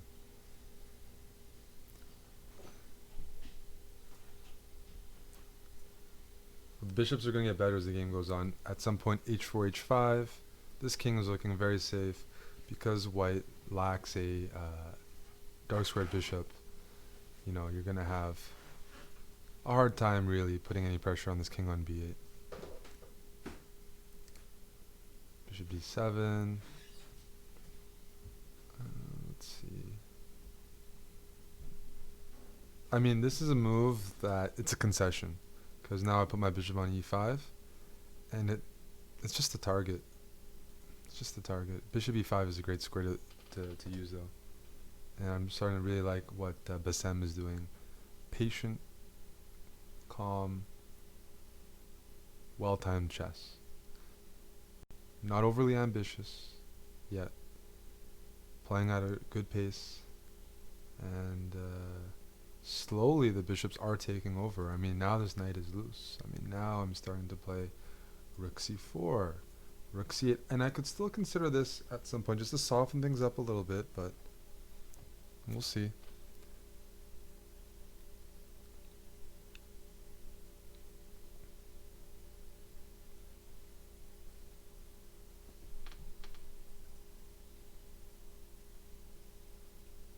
I like when you guys call me pale. Then I'm going to start streaming and set up a fund, Eric's Tanning Salon Fund. So you're just giving me material there, like pay for my tanning sessions. If I look pale and unhealthy, then I'm going to start a fund on stream. That's okay. Gym Tan Laundry. We'll do it. We'll do it. Yes, these guys are 6 out of 6 Bigfoot. The two leaders.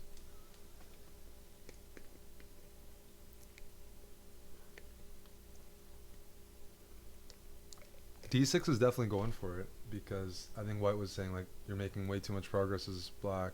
The momentum's turning against me. I gotta mix things up. So knight d5. Even if I lose this pawn, I need to make things a little sharper, a little more challenging because it was a little too easy for black to start grabbing all this space with the bishops. Maybe queen d1 now. Get out of the way. Get out of dodge. Yes. Knight e7 is a move I'd love to play. Knight e7. I take back with the king. I remove the bishop pair. I hit g6. I support my d pawn. Oh, that's another good one too, because now you can take and play knight here. Is that a good move? Oh, but this pawn is loose. Maybe that's why I didn't like to play it. Ah, queen b6. Watch out, this might be hanging on some lines. This pawn could be pinned. Whoa, whoa, whoa, what's that? Queen here, knight f4, rook d4. That's a blunder. That is a blunder. Rook d4 takes. If knight takes, there's queen takes g3. Don't take here. Don't do it. And he doesn't. He didn't blunder g3. So you're down a pawn, but at least it's all on the same side. There's double pawns. Still anyone's game. g5. Going for it. Takes. Knight takes h5. Why can't you do that? Is it because of queen g6? I'm confused. Or he's thinking about taking first. Knight takes h5. Queen g6 maybe to play g5. No, g5 doesn't do anything because of queen f4 check. Oh. a4. Support your pawn. Good move. Down to the wire. The two leaders, 6 out of 6 here. Severomorsky against Dr. Bassem. Even material. Bishop against knight. 7 seconds against 11. Maybe rook d1. No, watch out for bishop takes f2. Which king is going to be attacked first? Both players non-committal right now. g4, I play knight f4. Okay. Rook d1, knight f4, and that looks like a concession. Queen e6. Oh, queen f3. The blunder. The blunder. Oh, man, this is a win. And he misses queen f3 with queen takes f2. That would have been a forced checkmate. Bassem here. And now queen here, threatening the back rank. Huge missed opportunity by Bassem. And he flags. He flags. Oh, the shock. The shock from missing that win, queen d5, he just didn't know what to do. But right here, queen f3 would have been game over, and he would have been first, 7 out of 7. Just no moves here for white. And that was, oof, what a game. Just down to the wire. And Severomorski held his nerves a little better than Dr. Bassem. Moves to 7 out of 7. He is the sole leader. And let's go to, board 2. Hikaru has already won against Petrosian, so we might be set for a date in round 8 between Hikaru Nakamura and Grandmaster Severomorski. What is his identity? Alexander Moisienko. There we go. There you go. Very strong Grandmaster. And who else is playing? Duda is playing against Chess Weebs. Another big matchup.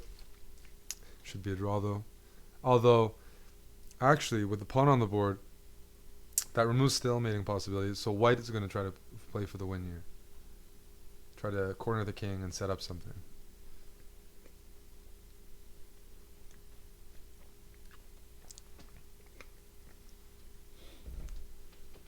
Alrighty. You might as well try with knight. He's up 30 seconds, 20 seconds. He's up material. Even if it's an endgame, objectively a draw. Why not try? You don't risk anything. People can blunder knight forks. Everyone blunders knight forks at some point. So these guys are fighting for second place. They're only a half point behind the leaders going into this one. So these are all contenders for that top prize. If they draw, they'll be a full point behind, needing to catch up a little bit. But any win here will put you on pace for second place. Once again, Title Tuesday brought to you by New in Chess. Check out newinchess.com/chess for a good promotion available to viewers. Get your chess magazine subscription.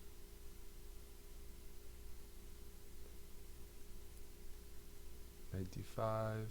Yeah, now it should just be a draw. I mean, it was a draw anyways, but when it's just a rook and knight against rook, it's easier than when there's a pawn. No, this should be a draw 100%. Let's see what else is going on. I like to move around. Oh, this is the last game. Man, games are finishing quickly. What happened to the trolls who would just play on rook against rook for 100 moves? Where did they go? They're removing us. We're being... It's like pitch black. It's like, what's his name? Vin Diesel. Last of his kind. What is he called again? I forgot his race. Did you guys watch those films? Riddick, Pitch Black. What's he called? Riddick. Man, I have a bad memory, but this is a draw. Someone tell me. There's no sci-fi guys in here?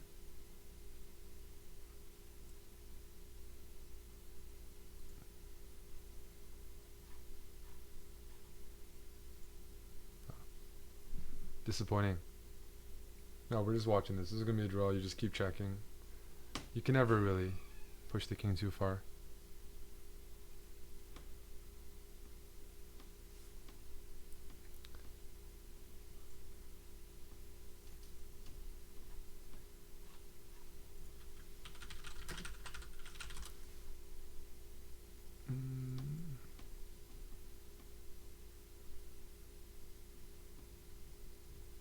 Furion. That's what he is. Furion in the films. That's the word. Yeah, thank you. Thank you, NJ Greg and Jeremy. That was what I was looking for.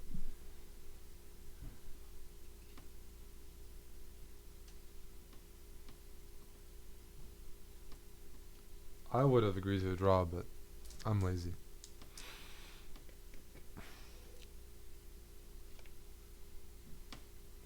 Dude, that king is really lacking space. Is there nothing here? This is close. Rook check, king b1.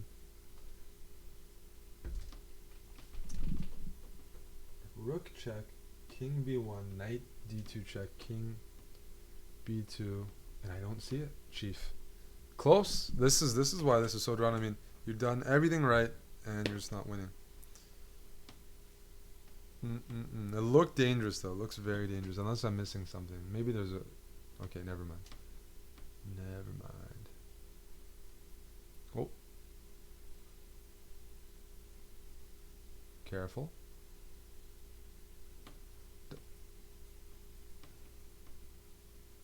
Good technique for black.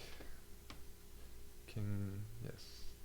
Should still be a draw. But there are a couple tricks there. I mean, white's actually trying pretty hard.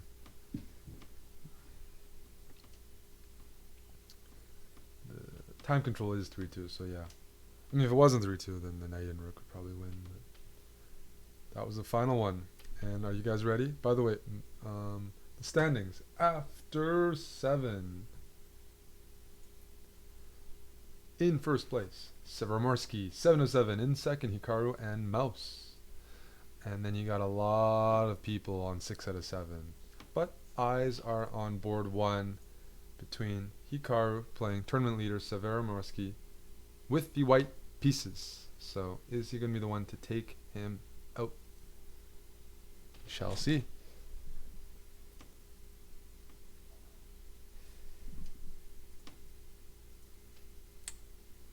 Hikaru playing his knight f3 b3 system, which he often opts for in Blitz.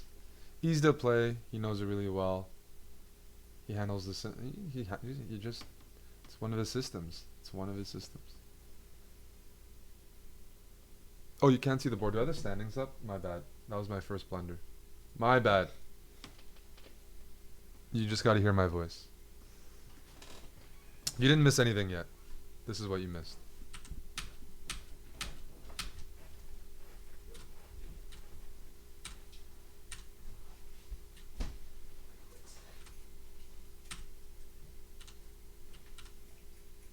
Trade. And there we go. There we go. Bishop back to e2 I'm expecting. Bishop c6, there's knight e5. I'm not sure about this move. It could be a target. It could be a target. Don't be so surprised to see some tender squares over there.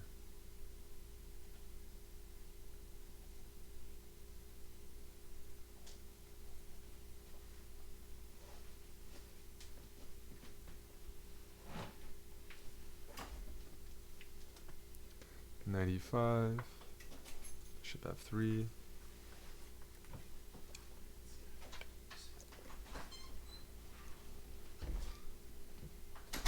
Taking advantage of the fact this pawn did push the b5, c6 could be manipulated.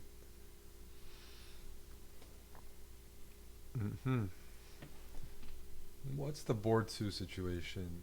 Mouse from Russia, 6. Uh-oh. I don't have a name, but that looks like another weeb. So the weebs are definitely doing very well this tournament. He has an anime profile picture. And he's on 6.5 out of 7, and they're doing really well. So definitely some research will be done soon if watching anime does help your chess, because they're doing exceptionally well this tournament. Exceptionally well. And no surprise. No surprise. This, though, is very solid. I mean, there's one thing I think White's trying to play queen c6, I'm guessing. Bishop g3. The setup is queen c6, bishop g3, king g2. It's fairly balanced, but you have some light squares.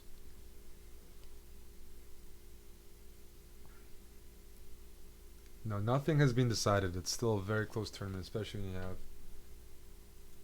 Hikaru playing the tournament leader.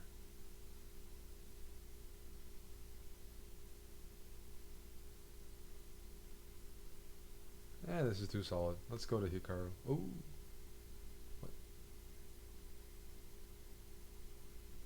What? Knight e7, some tactics. And Hikaru wins the pawn. He's going to take back on c1. D5 is loose. That's a pawn up, and he's now 50 seconds ahead. This looks like typical Naka territory here, where he's not going to let this one go. He's going to seize the moment.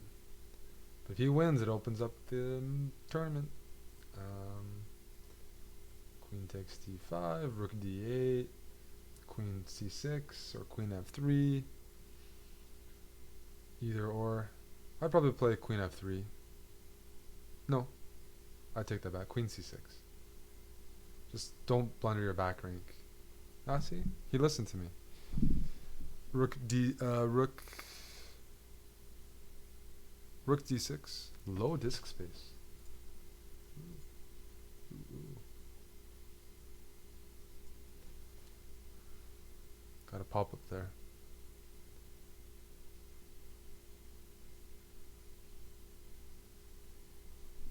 Black's offering an endgame. He's gonna play rook d2 next. No, rook d2 I can go check and rook here. I like what Hikaru's doing. This rook endgame isn't so simple. It is not so simple. Really good winning chances for white. Something a little off about this. You can't just go harass. I'm going to give a check and go rook c6. If I win the f6 pawn and I lose the a2 pawn, that's a 4-on-2 on the king side, which should offset. That should be really good. So I'm expecting check in here, but maybe that's not timed well. Check here. But if Black holds this, I mean, he deserves to be in first place. Down a pawn, down time against Hikaru, who's the only guy who's chasing him right now.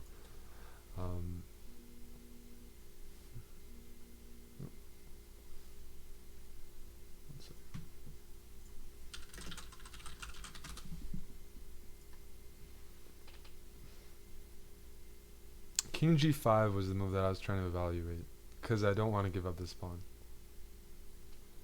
If you take here, this isn't necessarily a threat, because there again is king g5. But maybe, oh, he's done it. Excellent move. That looks like a good move. At least I would do that move. He might get his king mated, but let's see. King up. No, I think Black's playing well. Pawn down endgames he can still hold. But this is it. He's got to hold this. Oh no, you're losing another pawn, aren't you? Rook here, I have check here. So I'm gonna, this is very unpleasant. Never mind. This isn't that. This is very unpleasant. I can give a check, I can move my pawn here, I can play h4. I can do that and just run these pawns. But I'm gonna get my passed pawns through. This is passive defense. Usually when you're holding a pawn down, rook endgame, you're the active one. Well, this isn't active. This is passive. Okay, now. So Hikaru's gonna overtake Mozienko. And that means the only one who can catch. Oh my goodness. I just did something I never do. I accidentally clicked exit instead of, oh, give me 1 second. Guys, I just clicked exit. I misclicked. And that happens all the time. Let's click restore. Tell me it saves.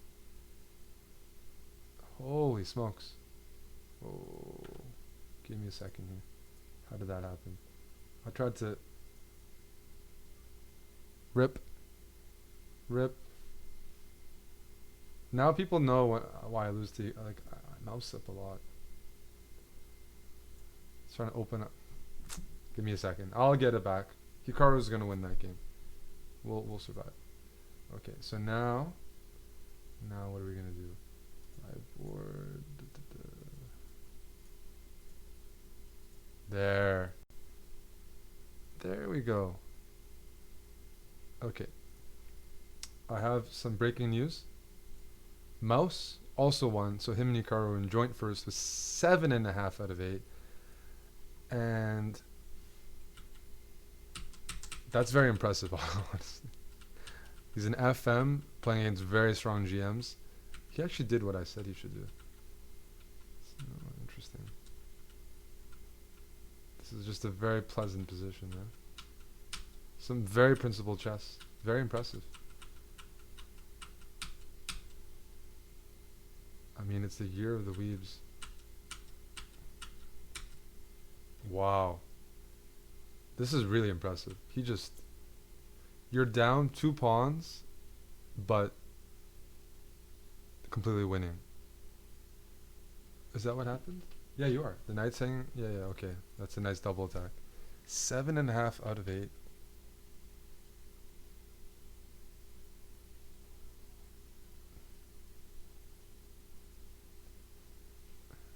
Anime, guys. Anime is good for your chess. We have a lot of the top performers in the event representing different series and things like that in their profile pictures. I might consider conversion fairly soon because it's working. It's working. What's going on here? 6 out of 7. Bassem, even though he lost one game, I mean, it's not just first prize. I think there's usually like 5 prizes plus, you know, you're just playing for just trying to finish near the top. And he's got plenty of chances to finish near the top here. And it looks like he's recovering from his loss to win beat a very strong player. So he moves to 7 out of 8. And he can easily catch up to even first if one of the leaders, Hikaru, who's on 7.5, gives up half a point or something. So he's not out of it. Shouldn't Eric wear an earring? Where did that come from? Like, you think it'd be a good look, or what do you think? You recommend some earrings for me? Can you, yeah, just send me a link. Let me know. Let me know.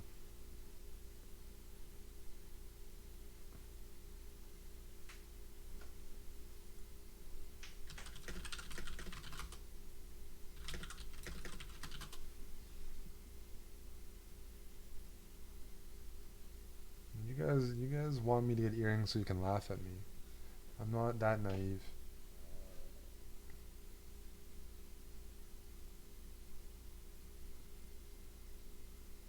Eyebrow stud would be better. Ooh.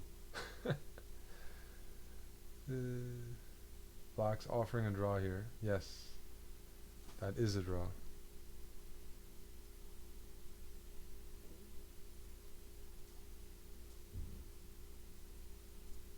Yeah, I don't... You should never listen to Twitch chat.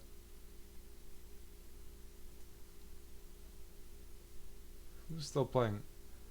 The big bad chess dad is rolling in here. 2165 FM. And he's about to win king and queen against king. The big bad chess dad. Who's the big bad chess dad? Hansel Turgut. Oh, that's a serious name. I'm not messing with that guy. Big bad chess dad. Alrighty. Well, he wins. Yay for the chess dads. No, we got a strong... 1984, sorry. 1984. One of the lower rated players in the field, maybe the lowest, but 2.5. Definitely scoring some points on the board. Definitely putting up some points. Can black hold this? Can black hold this? Rook takes pawn. Rook takes pawn. Rook a5. Put your rook back behind and just keep your rook there. Yep. Excellent, excellent, yes. King g7. Good technique right now from WFM 10275. Impressive. Impressive. Yep. Yep, check. With king g5, check again. This is going to be a draw. 2 pawns down, but I'm inserting some good rook endgame technique. White just can't free up that rook on a8. Earlier, white was winning, I'm presuming, but now not so much.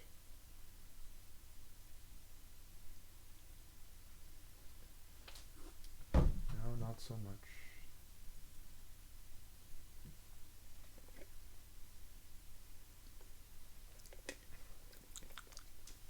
How's Amon doing, guys? I haven't seen his name in a while. Did he fall off the grid? Take some L's? Let's see. Oh, this is the last game. So now let's take a look at the standings. Let's take a look at these standings. Do I have the standings set up? 1 second. After 8 rounds, Hikaru Nakamura and Mouse, the FM with an anime profile picture, 7.5 out of 8. Third to fifth, some strong GMs there. Mozienko, Duda, and Bassem. When you look at 6.5 out of 8, you got a crowd there. A bunch. I mean, look at that. There's like 10 people, like 7, 8 people there, including Ray Robson, Kostik Kavutsky, Jeffrey Zhang, the Weebs, Zadkill. Where did Naman's name go? Where did he go? Oh, he's not even here. Wow. Oh, there, we found him. We found the Canadians huddling around 40th place, starting a fire camp around 40th with 5.5 out of 8. We found where the Canadian population is residing. Yeah. Whoa, Nepo's at 5 out of 8. Dominguez, former world champion, 5 out of 8. Look at that. Look at that. If you think you're having a bad day, someone else is having a worse day. Oh, more Canadians here. Uh-oh, we're not doing too well. I'm just looking for some familiar names down the standings. It's actually pretty entertaining while we watch this Rook endgame, which is a draw. Big Bad Chess Dad. Props.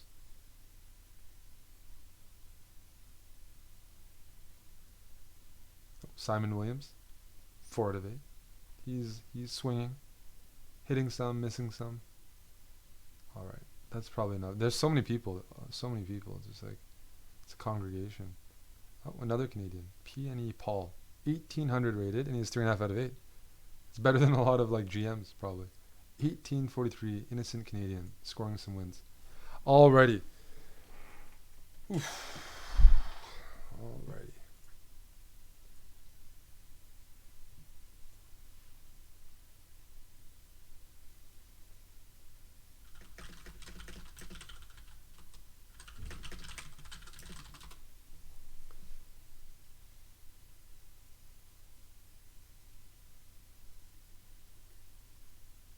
Round 9, beginning shortly.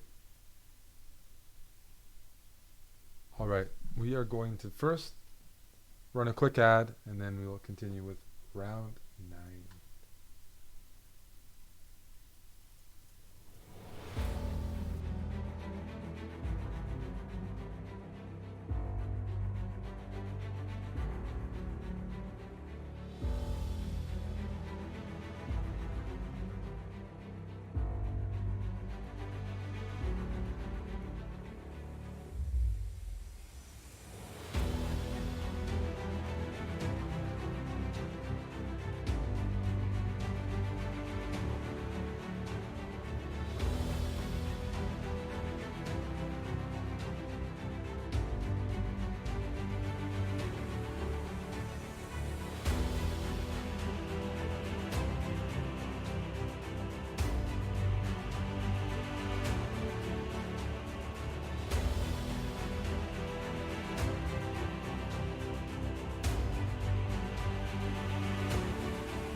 Alrighty, round 9 has begun, so don't go anywhere.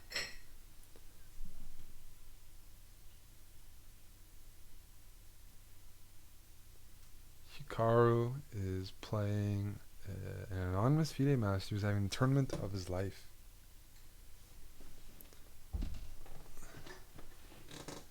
But he's up the exchange. He's up a handsome exchange here.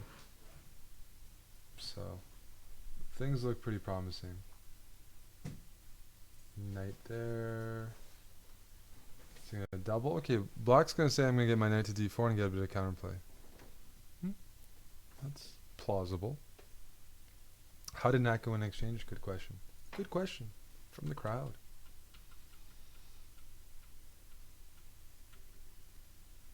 Nope. Dude, everyone blunders against Hikaru, I swear.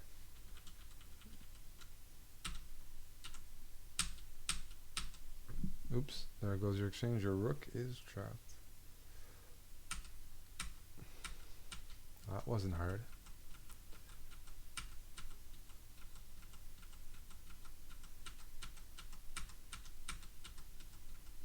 Oof, F3. Things are going to get sharp again. I like F3. While Hikaru's trying to like trade off pieces, convert the exchange up.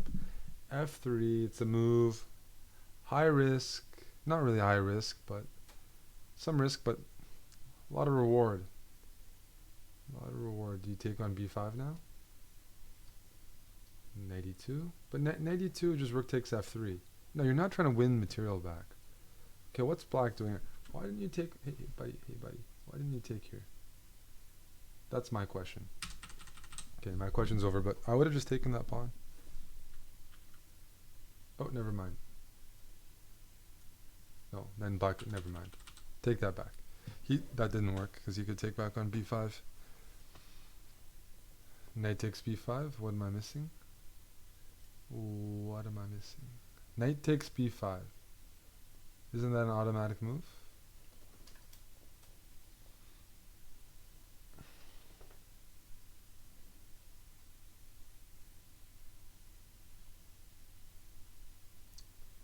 There must be a tactic there that I'm not seeing.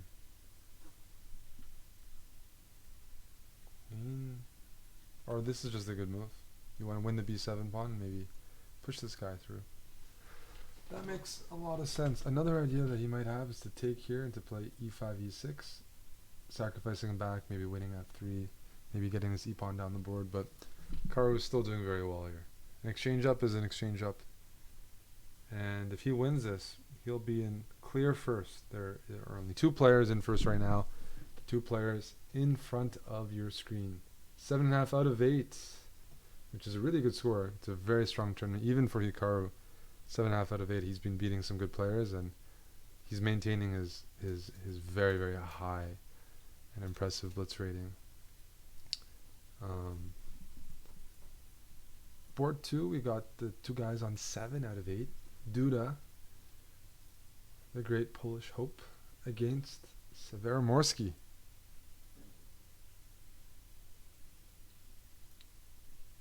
And it looks like white's up a pawn. Did the black sacrifice? Oh, sorry. Am I counting correctly? Yeah, I am. White's up a pawn. Not the best pawn structure once you take back here, but you also have the bishop pair. Okay, black's down a pawn in a minute. And even though there's some compensation, he's not playing like there's a lot because he is low on time anyways. Hey, St. Pitt, thank you for the sub. Thank you. Appreciate that, eh? All the, anyone who subs, thanks for supporting the Chess.com channel.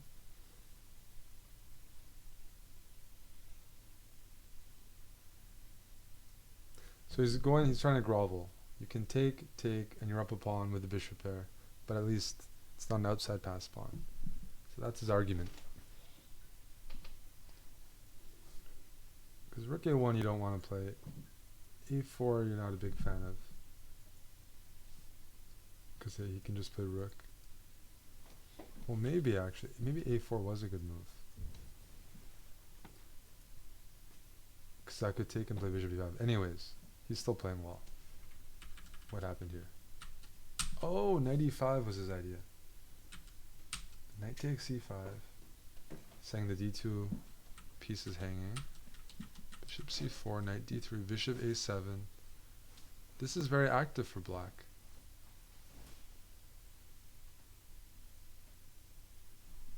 What's happening in Naka's game?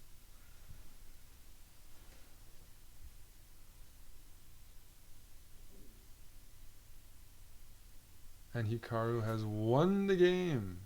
Just converted the exchange. pretty comfortably. This game is interesting to me because white is up a pawn, but his structure is pretty weak, and black has maximum activity, and bishop takes f2. Look at that. Look at that. If knight here, wait, yeah, knight check and knight takes c4. Now rook takes. Bishop here, rook here. But wait a sec, bishop here. No, rook d2. Rook d2 is always the move. Rook here. Rook a1, put the rook behind the pawn. If rook a5, he's going to run the king in. Oh, this is hard to evaluate. It's hard to evaluate. Bring the king in. Because you can get your king to b4. I'll put my rook on a8. I mean, black's going to get his own passed pawns real soon too, eh? King d6. Why not? King c5. Why not? A rook here. Start pushing, man. Start pushing the pawns. Rook d1. Rook d1, rook d5 he wants. Yes. Uh-oh. Uh-oh. How about rook here? King here, sorry. King here, then king b4. Rook d5. King here. Move the king up. King up. King up. Oh, this is a big move. King up. The king can't stop these two split pawns. Or maybe this works as well. Oh, I think these pawns are faster. I think these pawns are faster. But I thought he had king b4, am I? Oh yeah, no, never mind, never mind. Just king can't stop.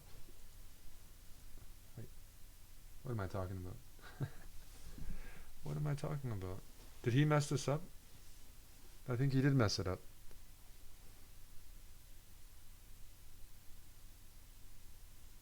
Yeah. Well, I think king b4 was really good. I was saying you need the pawns one file apart.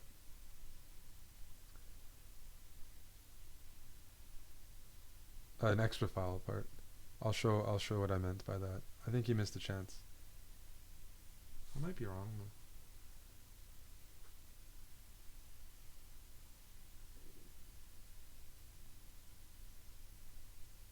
though. Oh.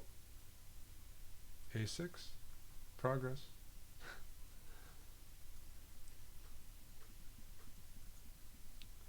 Some progress.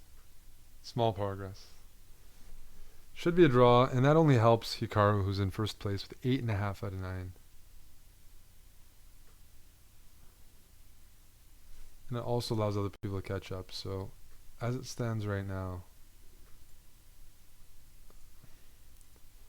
Hikaru's on 8.5 out of 9, and he's got a full point lead on the field. If he only needs a draw in the final round, that's a dream situation. This is a dream result for Hikaru.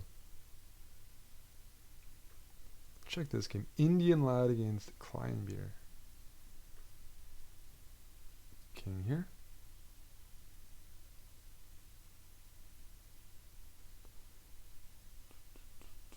And that's going to be a draw. Just everything off. This game, they agreed to a draw. And what I was saying was that I thought here king b4 worked, which maybe it doesn't, but I want this pawn on the d file. That the king should have because if you take, this should be winning, or I thought it was winning. If you move the rook, then I can check and win f6. So that king b4 was the key move here. Yeah, I mean it should be, unless I'm hallucinating, which happens a lot. So I think he had a chance. But with that result, heading into the final round of Title Tuesday, Hikaru has a full point lead on the field, and all he needs is a draw to secure first prize, some cash, and that gold medal.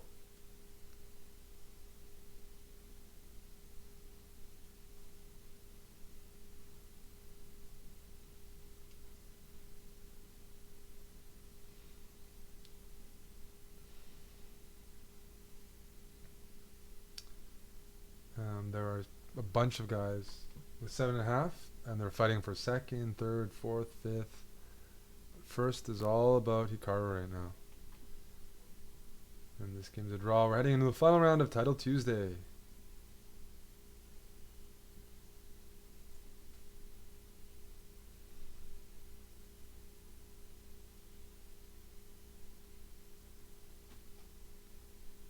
The gold medal for Hikaru. And Hikaru, though, for final round pairing, doesn't have the easiest matchup. He's playing Duda, who arguably, definitely the most well-known player with 7.5 out of 9. Guy rated, you know, in the top 20 in the world. Rising star, impressed a lot of people in the Speed Chess Championships last year. Not definitely a guy who's capable of winning. The one thing is, Hikaru did rough him up in November, I believe. In St. Louis, they had an exhibition type of match, one-on-one, rapid blitz type of thing, and he, Duda put up a good fight, but Hikaru, you know, won that one convincingly still. So, head-to-head, he's got his number, but Duda's only improving.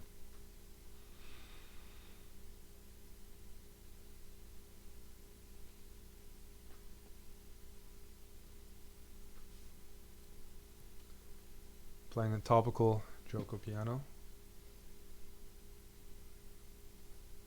H3.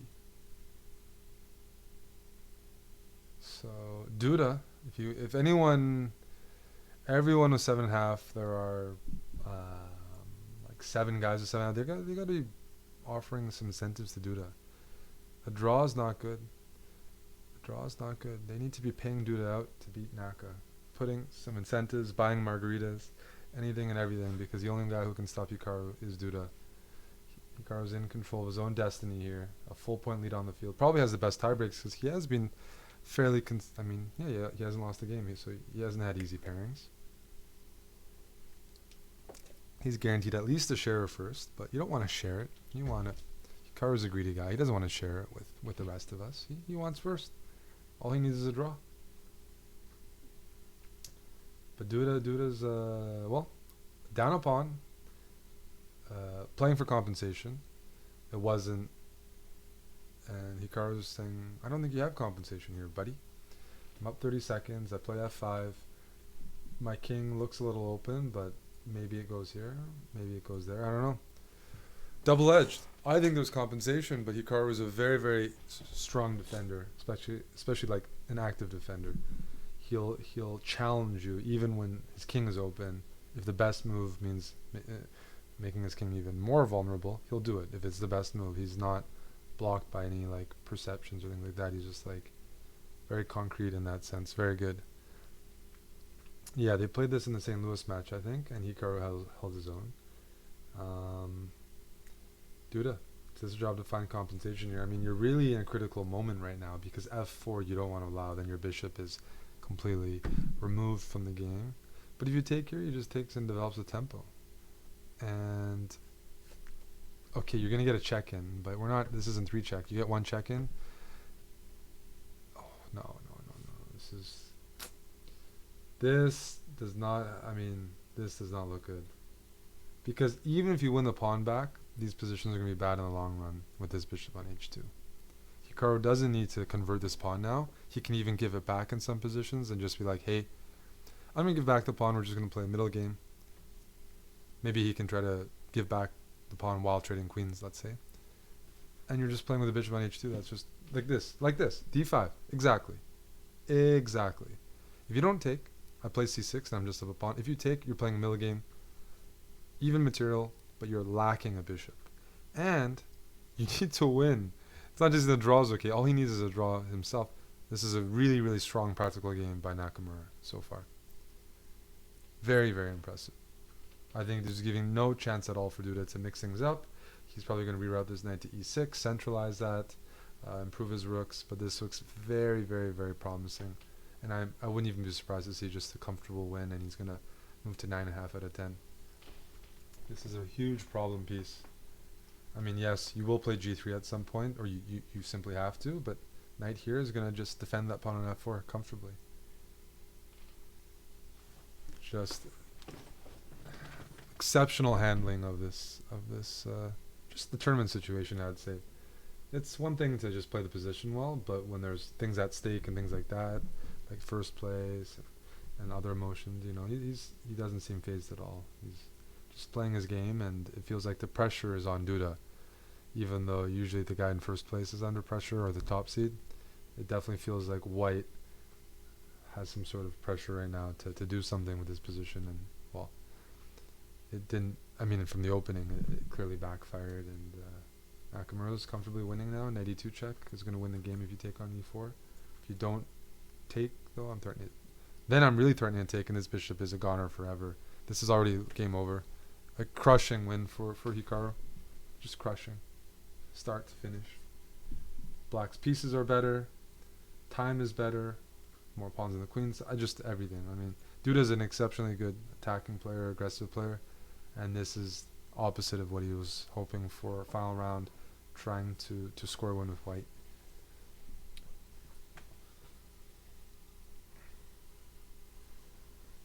I almost resign this, but it's like it's also unfortunate. If you play Hikaru in the final round, if you do lose to him, he knocks you out of the prizes.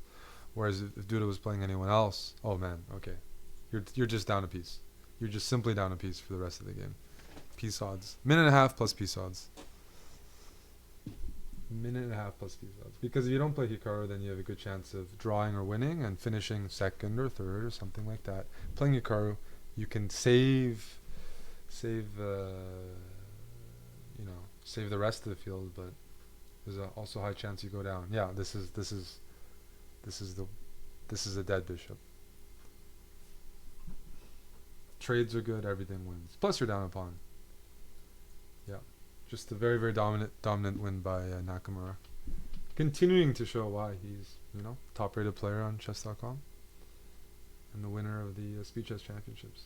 And the Bullet Chess Championships. And Arena Kings last season.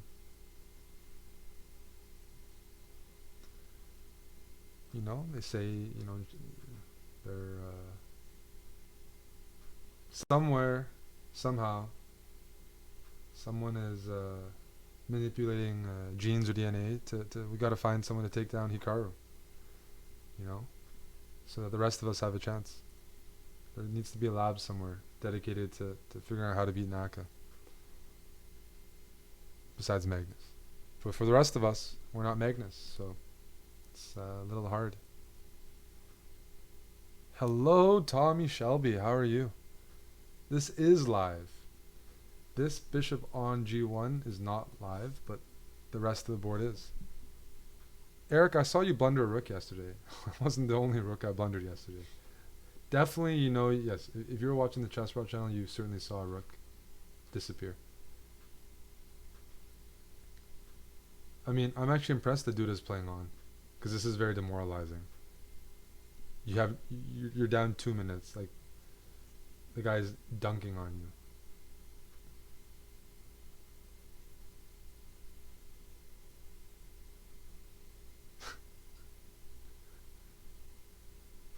Now you're down a queen.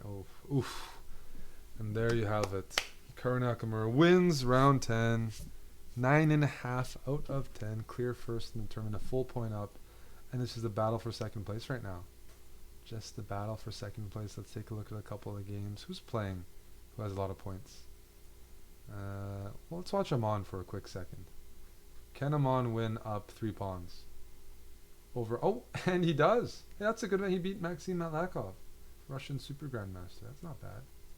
Good job, Aman. Dude, Aman finished with 7F out of 10. That's pretty respectable. Good job. Okay. Let's watch this game. 2 7s trying to become an 8. 2 7s trying to become an 8. Nothing plastic surgery can't fix.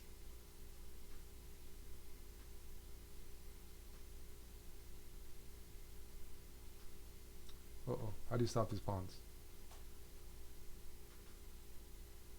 Check. Wait, how do you stop 2 pawns?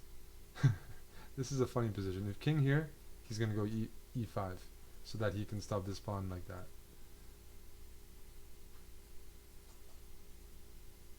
Okay. This is tricky.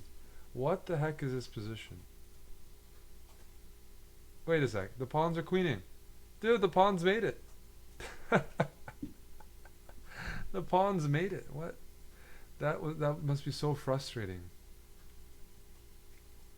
That must be so frustrating. What's going on here? Here you're gonna go check. Then king e7. You can't do king takes here because of rook e4. There's some tricks. Both guys are trying to trick the other guy. Queen here. It's not so easy. I think white's still fine. But white was probably winning earlier. What? No. The blunder. The blunder. Just king. Yeah. Uh-oh. Game over.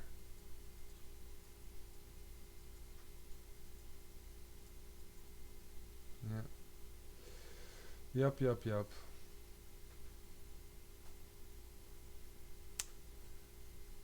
Turzega wins. Who else is playing? We're done most of the games. Hey, Omid. Krikor from Brazil. A regular participant. He is trying to hold this position. Take it. Take. Why did white give up that pawn? Here.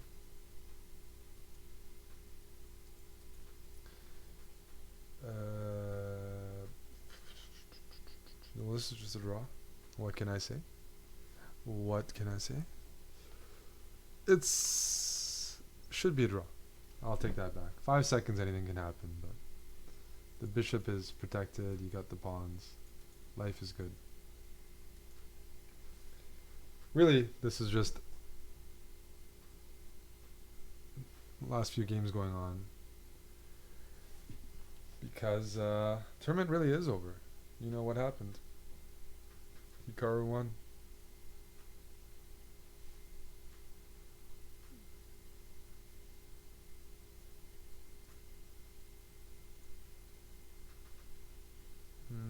The standings after 10 rounds. You guys want to know? I'll tell you. Hikaru Nakamura in first place, 9.5 out of 10. Look at that. Best tie breaks, best score, best rating. You know, some would say best music, you know, best looks, whatever, just best everything. Hikaru's taken all of our money. Very impressive showing of really just consistent, good blitz, practical, always up on time, converted well. He didn't get into trouble very much. Like, he's very resourceful. He wins a lot of tough positions, but today he was just leading in most of the games. So it felt like a very professional victory. Jeffrey Strong from the U.S. finishing tied for second with Severomorsky, who still had a great tournament. 8.5 out of 10, which is a really good score. And so that's the top 3. And obviously there's just a cluster of lads at 8 out of 10. You know, they might they'll share like a couple $100. So they're in the money. They can buy they can definitely you know, get some cheeseburgers with that. And yeah, I had fun commentating. I like playing and I like commentating. I like commentating because it's a pretty strong field, and I like to see the other side of it because I'm usually the one losing and suffering. But yeah, I hope you guys had fun. This was Title Tuesday, June 2019. My name is Eric Hansen. I stream on the Chessbrah channel. It's the Twitter below my webcam. Hopefully you know the Twitch channel. If you don't, no problem. Check it out. We're covering Norway chess every day. Covering Norway chess every day with Yasser Sarawan, and we do a bunch of other streams on Twitch, on YouTube. Myself, Amon, some of the guys in Canada. So that's where you'll see me. If I'm not playing here, if I'm not commentating, you'll see me on the Chessbrah channel. Hikaru, he's been streaming. He won this event. You can see his perspective there. A lot of the players were streaming, so definitely jump on there if you have an opportunity to. And after this event, which is concluding now, the raid will be going to Bigfoot, who is continuing the show. Thank you, Unfeathered Flamingo. Hey, Chris.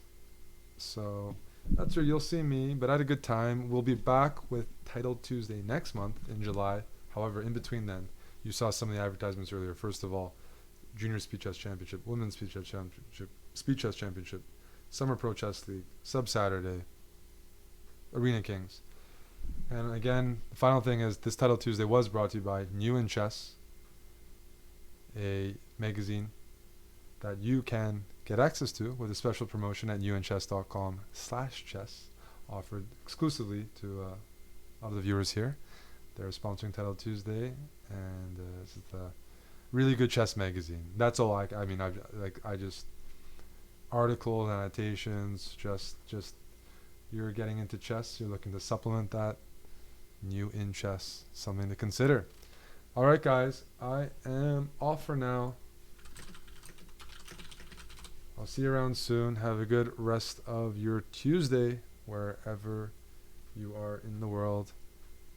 And go Raptors, go. And go Blues as well. Blues and Raptors, NBA and NHL.